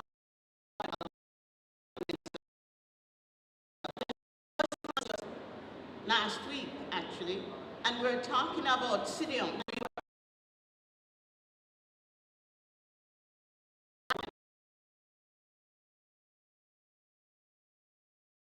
So we're teaching our children the scientific names of the herbs that we use every day. Leukemia is for because people from Canada came and spoke to our elders and listened to them, went abroad, the plant compounds, now leukemia, but Jamaica no longer use ramgrowth roses in commercial. In literature, we can develop imagination, we can teach our children to be solution-oriented. Make so that boys engage with reading. Right now, the way we teach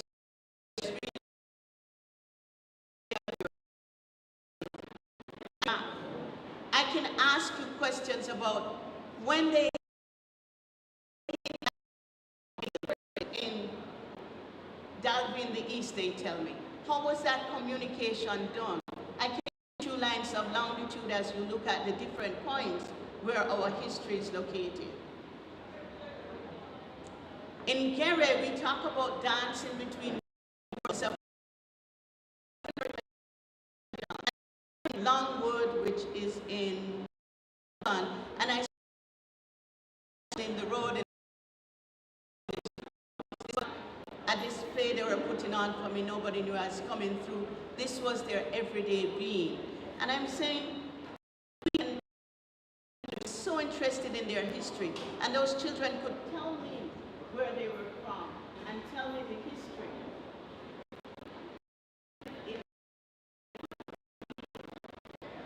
That get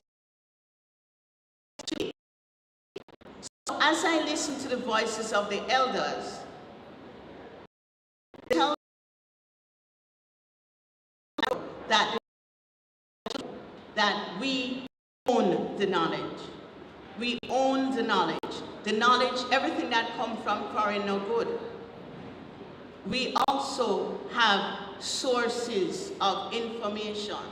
Historically, cultural memory, drumming, music, herbs were about resistance. But in today's day, when we teach tradition, fighting against the idea that everything worthwhile comes from foreign, and we show Africa and lives in them still. So we teach Howard Gardner's theory. As we use our culture, we see the physical engagement in the dance, in the music. We see the cognitive processing. About culture at school. We see the emotional connection to the land, the value of land.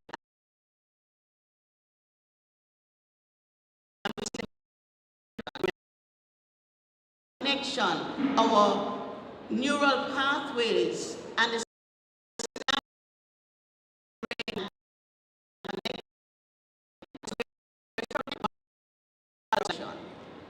with ETU, Mannings High School, and Belmont to teach the history, so that the history is living something. In teach arts, there is a movement that has vocabulary. Dance has a whole language. So we can teach language. We can teach you how to use English. We can teach you parts of speech using the Gere movement. We can teach you how to develop a narrative using dance. We can teach you poetry. And again, this is being done in small parts. Now the challenge is to curriculum constraints, because we have national exams to look at. It's also teaching preparation for purpose. And then they're competing in the TikTok and so on, and Facebook, well, TikTok and Instagram now, our traditional form. We're not in use of that technology in our teaching. And then there's the religious concerns, because some have been brainwashed by Eurocentric religions, and we think anything else is not good and from the devil. If we could embody our heritage, these are results that we've seen.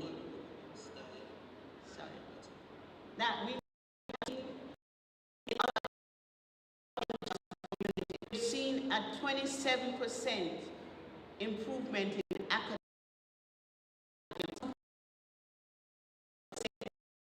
65% identity affirmation when people use their own history and heritage. So, embodied heritage. Any questions? I believe it is the way we should move ahead.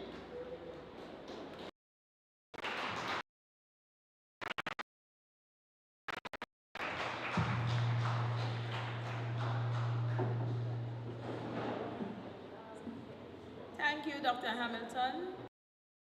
We have minutes for questions. Is there any questions for Dr. Hamilton?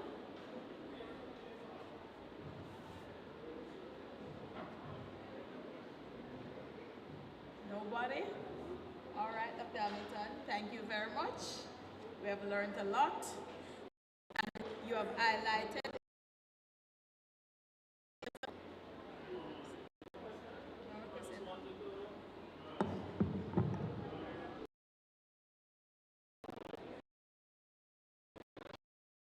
asked Dr. Hamilton, the secondary, the primary, tertiary, early childhood, which levels would you recommend this strategy for?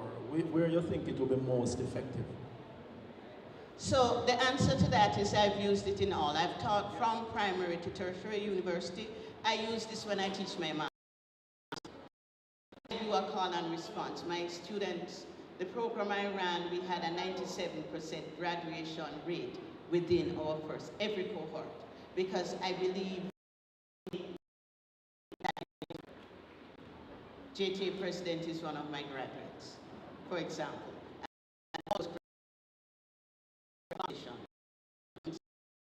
At least 80% of them are in leadership. It can be used because at my age we are reaching, which means we have a challenge with identity. If we can teach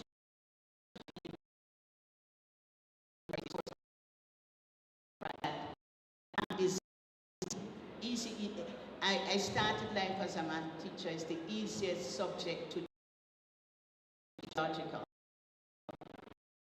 I used it, so I used it at all levels.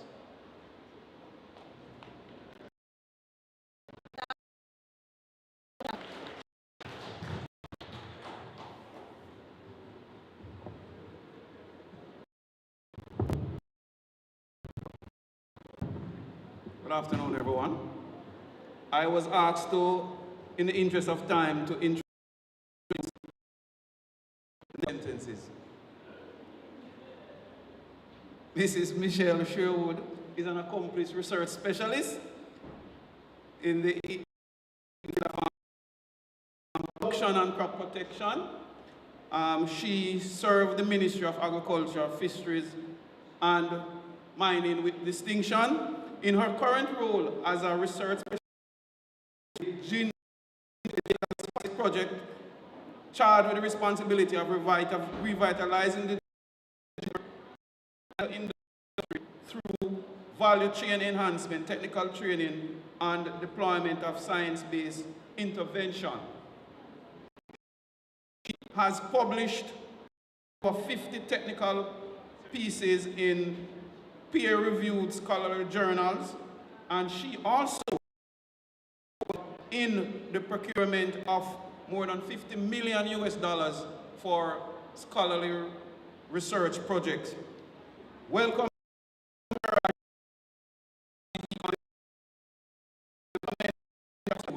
for the ginger rhizome rat in Jamaica.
All right, good afternoon, everyone.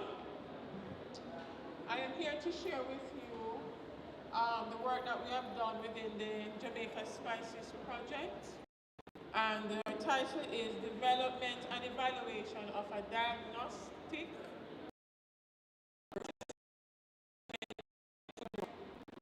Now, just to make, because of the time, straight into components, really, which is the background for the whole ginger, and then and we all are familiar with ginger and turmeric. These are two that are used globally for medicinal and nutraceutical, and which is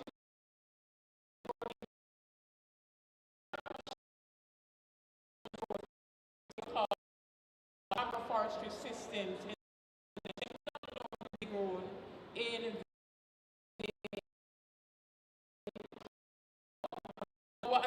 both crops are affected by the ginger rhizome rot, particularly we have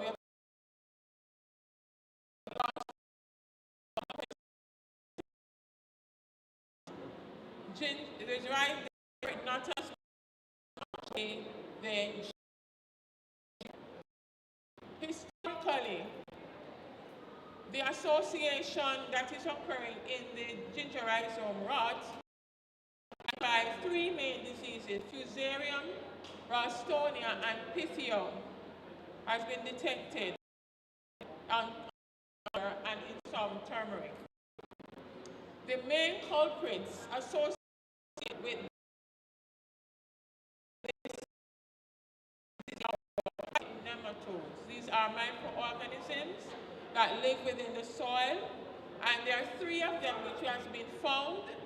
Glencoe and Liney have the two main ones associated. Now, large and important of these crops, what we find is that in most of the areas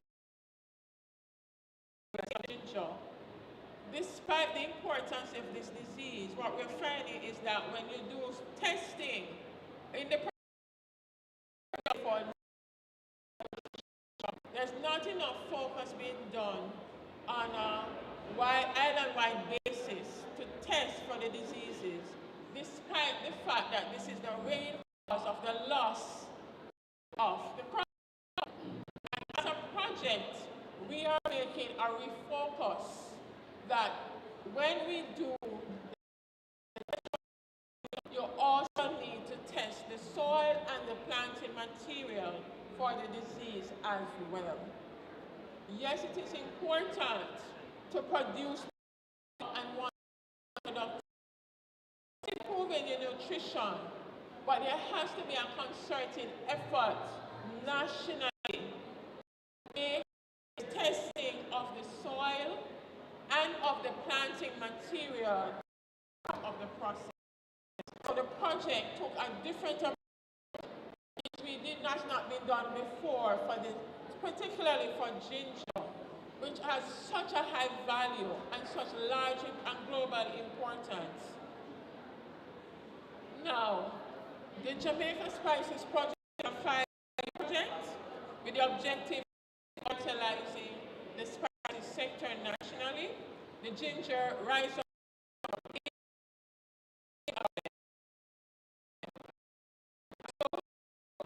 is the development and introduction of a diagnostic risk assessment tool to help address this problem. Now, to do be able to do, it's a two-step process to identify where you're going to do the testing or the assessment, do the analysis, do your tracking, documentation, and then communicate. So that's essentially the approach that we took in conducting the assessment.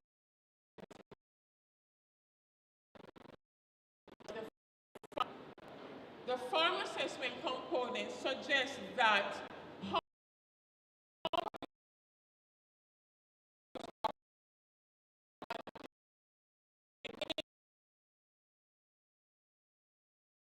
plant the crop. Important. Because in producing the crop, remember, you want to know what is present in the soil. How many persons are doing that? And unfortunately, not enough is being done. And so what you're doing is setting up yourself to continue to have that is that as stakeholders, particularly our entities that are our agencies that are working with the farmers, there has to be a more coordinated approach, particularly for ginger and long-term spicy because of this disease. In order to prevent, just like us, you want to treat it with a test, to do a blood test, and do all sorts of tests. And then you come up with a program where saying the same approach needs to be done when you're managing this disease, particularly in these crops, because they're so sensitive to it. Now, so finding out the history of the land, what was there before is one, and the second one, also the planting material that you are going to use, which makes sense because that's the source of the in the first place. So you want to introduce the highest quality of plant material. Also, you want to manage the soil for clean planting material in an environment where it's already the soil is infected. So we're saying test the test the risk up front. And so we are encouraging that this risk assessment tool develop in being identify where the issues are, detect if the infection is coming in, and where it is, and based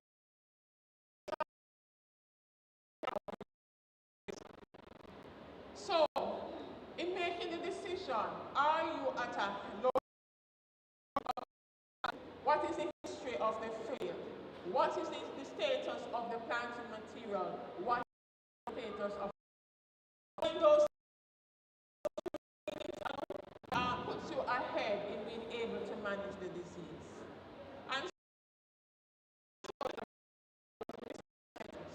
And this is what we have actually done under the Jamaica Spices project. So, you want to make you have low-risk planting material, low-risk sites where you can do your production.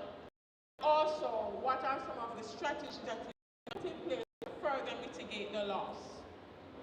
All right? The methodology. We did a history.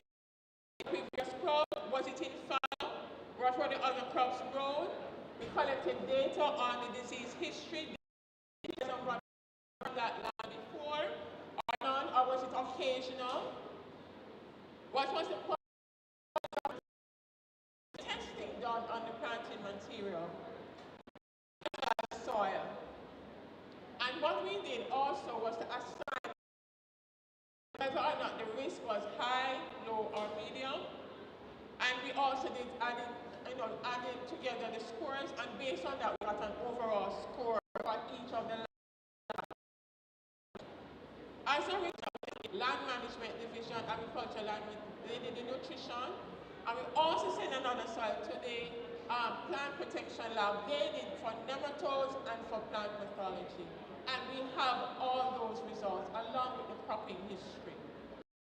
That we make an informed decision, how are these the risks associated with where we produce the ginger and our turmeric. And you can see our teammate, Mr. Bates, who did the sampling with us. And just to give you an idea of where the production and the sampling took place across the island. And what is in red is the turmeric, and what in yellow is the ginger, locations. High risk. What did we say were high risk? When we find that the results show that you have both the pathogens, nematodes right there, as well as a history of the disease in the location. Obviously high risk. Moderate risks, presence of just one pathogen. Remember we said there were 3. You only found 1, and you didn't find the nematodes. Low risk, no pathogens, no nematodes. So if you were going to plant ginger, where would you put your crop? Where the low risk is. So it really helped in decision making, and that's what the tool is about. Putting yourself in a better, it's never will say 0 risk, there's no such thing, low risk. And so the tool helps in the farmer, it also helps the extension officers in advising farmers based on collecting all this information. What is your risk for having ginger rhizome rot? And this is just one. When we have we have rainfall, you have to have the environment. Anyone remember the pathogen cycle? For the disease cycle, there are other conditions that will have to. But what we want to know, if once the disease is there, it puts you at a higher risk. And so we were able to color code. Green is low, medium risk, and high risk, anything above a certain number. And this is how we cross samples that came in. Moving quickly, just to go quickly to the results. When we did the testing, we found the same 4 fungal diseases across the island. Fusarium, we also picked up Penicillium and Aspergillus, which are really post-harvest diseases. But what is interesting, we also picked up Trichoderma. This is a beneficial. We call them farmers' friends in the soil. So we do have locations in Jamaica producing these crops that have the beneficials that attack the diseases. And therefore, we know that we have hope. We have organisms that we can utilize as part of the future of producing ginger in Jamaica. We also were able to find out from our nematodes. We also found 5 species of nematodes across the island in 101 locations. By the way, that's the number of samples that we, actually samples that we're collecting. There were 5 of them in 10 of the locations and 5 parishes. There are no significant levels of the nematodes detected below economic threshold. The levels. So if you had less than 10 in 100 mil of the soil, that type of thing was done for the nematodes.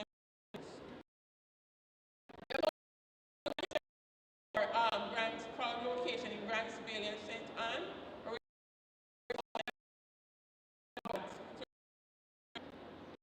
We also found for turmeric a number of locations in Portland, St. Thomas, and Hanover, where we found the low-risk areas. And we also found locations for in St. Anne that we were able to assess as low risk.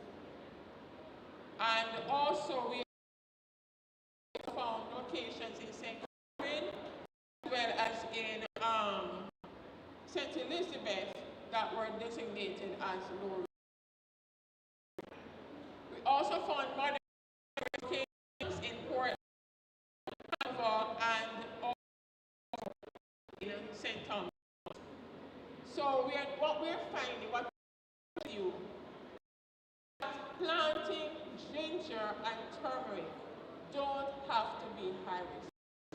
And the business of this that 2 were able to identify locations that were ideal for production and reduce the risk of loss. 2 and high risk. And so we found that this tool, once it is utilized, we want it also to be part of the norm for entities that are working this tool. 2 high-risk areas out of the samples that were by nematodes, also in particular in one location, higher in one variety of ginger, the Hawaiian versus their local variety of yellow ginger. We found 75% of our samples were taken from low risk in terms of moderate to high risk due to for the pathogen. All herbicides are suitable for use of planting. What that in able to identify where low risk planting materials are, you reduce the risk of selling to your farmers, because that is also the main way the disease is spread. Well, in terms of the nutrition of the soil, all farms required amendments. In Jamaica, Dr. Webster, that we found that there was a low phosphate and potash and organic matter, and to a lesser extent pH adjustments. So we're finding that the nutrition is poor generally. And they may become suitable for ginger and turmeric production with the implementation of the incorporation of soil amendments, organic matter as well, and appropriate fertilizers based on the results of each location. So, in conclusion, low-risk planting material in the field for turmeric, we're able also to determine where we can identify planting material that also had trichoderma in the planting material. So when you move with the planting material, you're moving with the beneficial. That was also beneficial as well. And we're also, one of the things that we found interesting, that the lab was able to determine that when you look at the planting material, it's infected, but it's not. So you can the planting material and testing. If you are at a high risk. And so testing of planting material is a critical activity. We also need to ensure planting material from affected locations in the location does not become a source of planting material. So this is where we really need, and this is what's not happening. Person just buy and sell from anywhere. What we need now is to be able to empower our growers to know where the low-risk planting materials are and where they are highly effective. That way we minimize the spread, and this is what the usefulness of the tool does. And it puts a more organized structure in place in the industry. Trichoderma is present in Jamaica. Yes, there are products on the market, but the best one to use is the one that comes from the local, from Jamaican soil.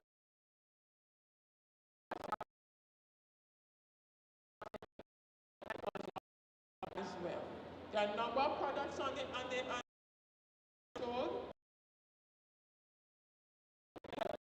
soil context that we plant in. Challenges.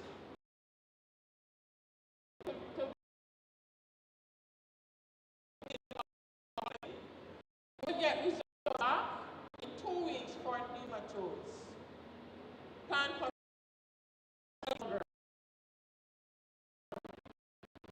as a project, we are also introducing the use of field test kits, which we believe will help to reduce the turnaround as well. It can be used by the lab or the farmer. We're also encouraging that more identification down to species needs to be done.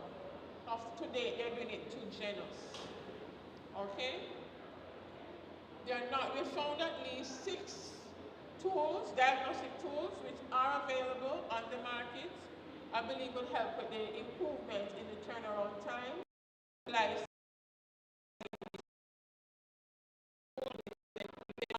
isothermal analysis method, and there's that method, and it's a field-based testing. Actually, that's my presentation, short and to the point. And I want to thank the members of the J-Spice team who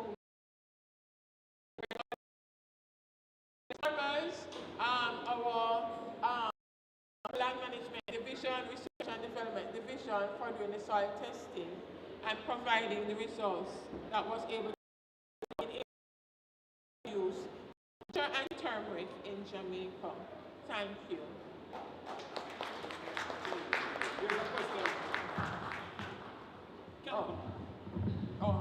Please another mic. Yeah.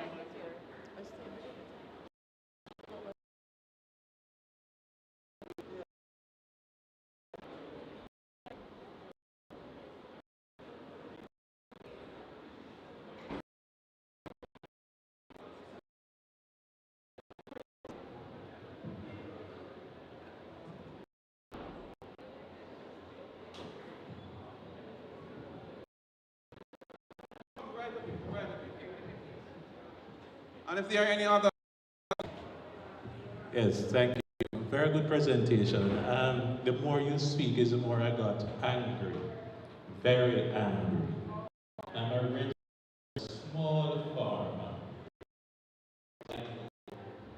for recreational purposes. And my planting was decimated by I don't want to say it's an insect or a fungus. I guess you can give me the proper terminology. I also tried my hand at turmeric, and I was happy when I saw them, the seedlings growing, and then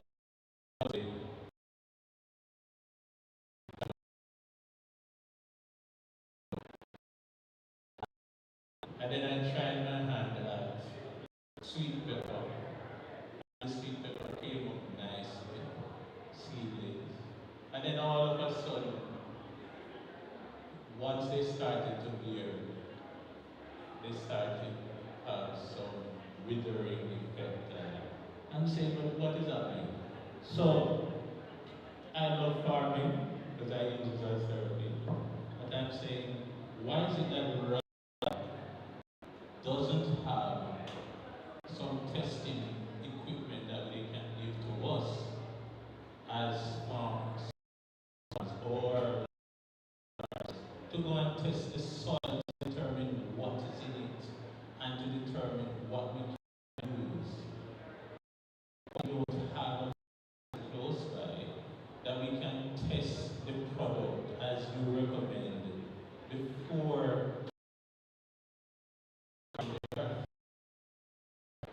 So I want to ask you the question, what are you doing with your research? Because if I go online now, can I find your research and is it beneficial to me? Thank you for that question.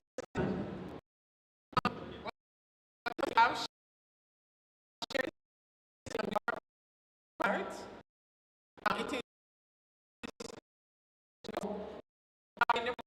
is sharing, also training our partners in utilizing this tool. Develop time being done under the project. Okay, so give us a little grace there. One. All right.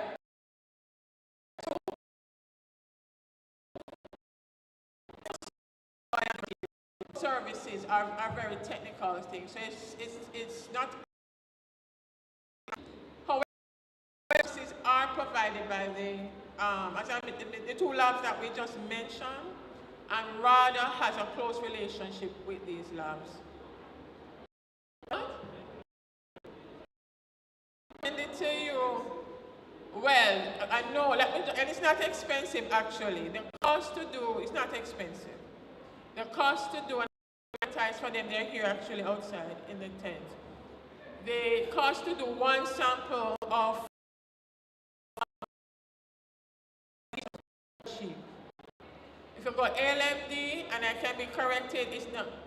This is a research station in Old Harbor. Nematologists, they have the, actually she's here, and they also have the plant pathologist. And I should know, I was there 27 years. So I'm familiar with the we have, but they do, that's this, and other samples, they did the sample. As a farmer, anybody,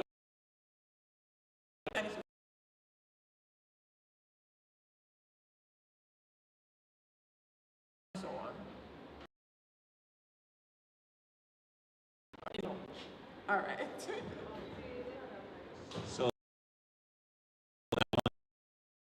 case, I know that there are persons from case who are here. If they could develop those testing kits and then sell it to the farmers that we could use to test the type of disease that we are dealing with, and then thereafter to see how. And just to share, we have been assessing some testing kits that already exist on the market, and I've been getting very good results. That's another research that we have done, and we are also going to share, because what we need to do is empower farmers to be able to make make useful decision, informed decision that will reduce their risk in producing these crops. All right? No more questions? Any more? All right, thank you. And thank you on behalf of case Mrs. Sherwood. Oh, there's Dr. Webster. Thank you again, Mr. Sherwood, for the presentation. You mentioned trichoderma as one of the beneficial fungi that you have found through your research. Is there any plans to maybe inoculate the rhizomes before you give them to the ceilings or the... Okay, well, that's one of the things that we're working with, we're working closely with our local researchers to ensure that in the future, because right now you have to do there's a process, as you can understand. We also have to identify the specific organism that will do the work. You may have several of them, but which one does the highest impact in reducing the disease? So research needs to be done before we can provide, make sure when it is provided, effective. And that we have begun in discussion with local research entities to do that. He asked the question because he knows. All right, thanks. Any more questions? Thank you.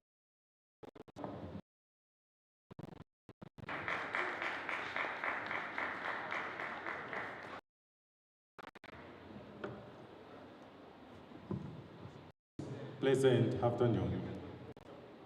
I know we are being fed with a lot of information since morning, but I crave for you.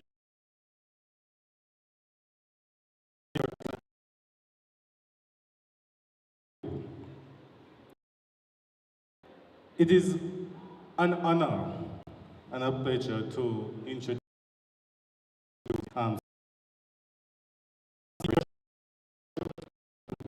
we are omitting the biography of the speakers, but I want to hasten to say that he is he's an icon of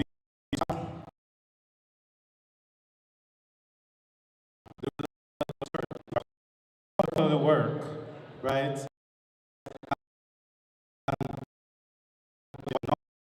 And he is Dr. Seymour, head of the Department of Plant, Soil, Science and Engineering. in the Faculty of Food and Agriculture at the College of Agriculture, Science and Education. A PhD in biotechnology at the University of West Indies, Mona, in 2012, and would have done numerous research in plant genetics and different plant breeding technology. So I want you to join with me in welcoming the man of scholarly work and icon of his craft, Dr. Seymour Webster.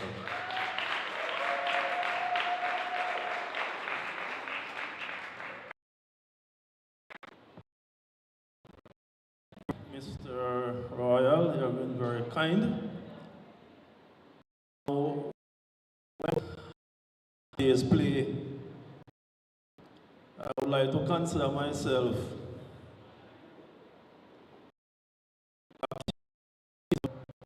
or the Honorable Courtney Walsh. So I'm the last of the batsmen to enter the crease. I may not make a lot of runs, but I hope that I'll be able to perform to give you in 50% at what Courtney Walsh usually provide us with. So again, I thank you for staying the course. It has been a very long day, and I'll try and be as possible. So my presentation today focuses on a very important crop, one that has a very rich history and legacy to our economy and our people, dating as far back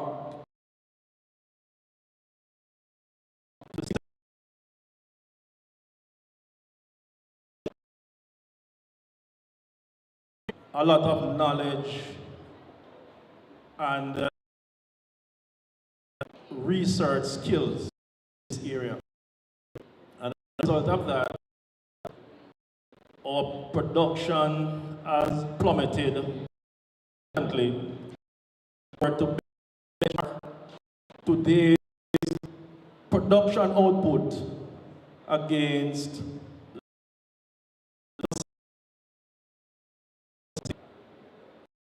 1965 was a watershed year for many of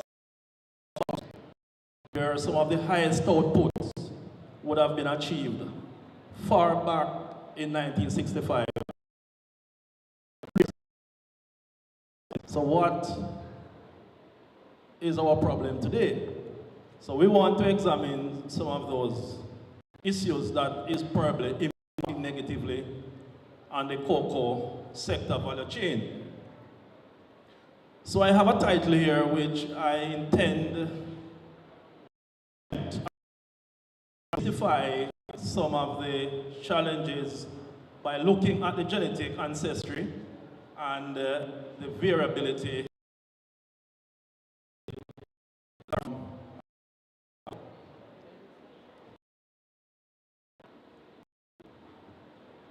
So I have an outline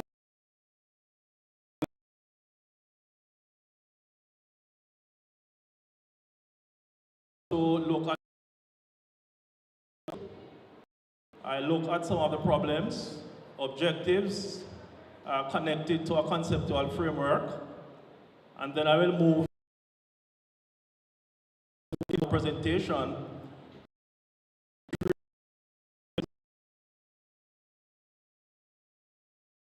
of the cocoa that we have now and what we do know.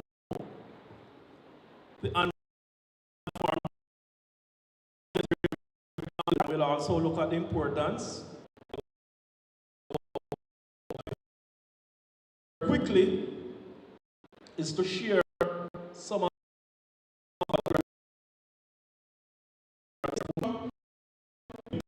of the objectives, a quick overview of the methodology that we have used, and then of course I will look at some results and the implication of these, or the implications rather, of these results. So from an historical perspective, cocoa has been here in Jamaica since the 1500s. And it was brought firstly the Spanish colonizers. Thereafter, from our primary school history, the British took control of the island and they went ahead and expanded on the cocoa production. Jamaica became a premier producer. You may ask, why is this so? After sugar production plummeted because of wheat come as a substitute, then our Jamaican planters started to look elsewhere. And one of those crops that they felt at the time was a good replacement for would have been the cocoa. So increased significantly during that period. Continued up until about 1950s, and when we got into the 50s, they formed what is now called JACRA, but before that, it used to be the Cocoa Board. Now, during that period, a number of accessions came into Jamaica, mainly from Trinidad. I believe some came from Grenada, some from Dominica.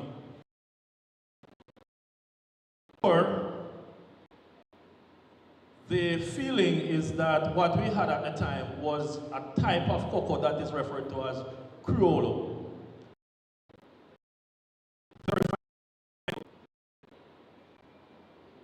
And so it was very susceptible. That is one of the problems with the Criollo, but very revered for its fine flavor. 50s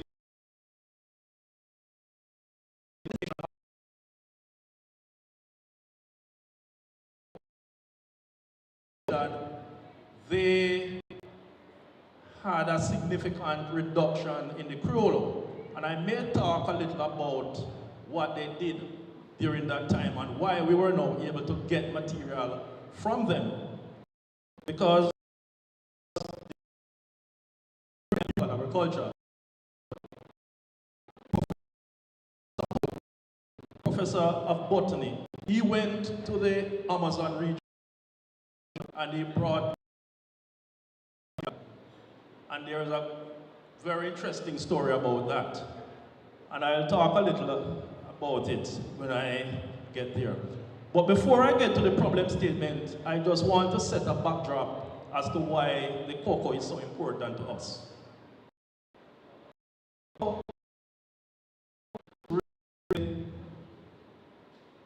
The raw material from which we get delightful confectionery, chocolate. Everyone I know, or most persons who I know, love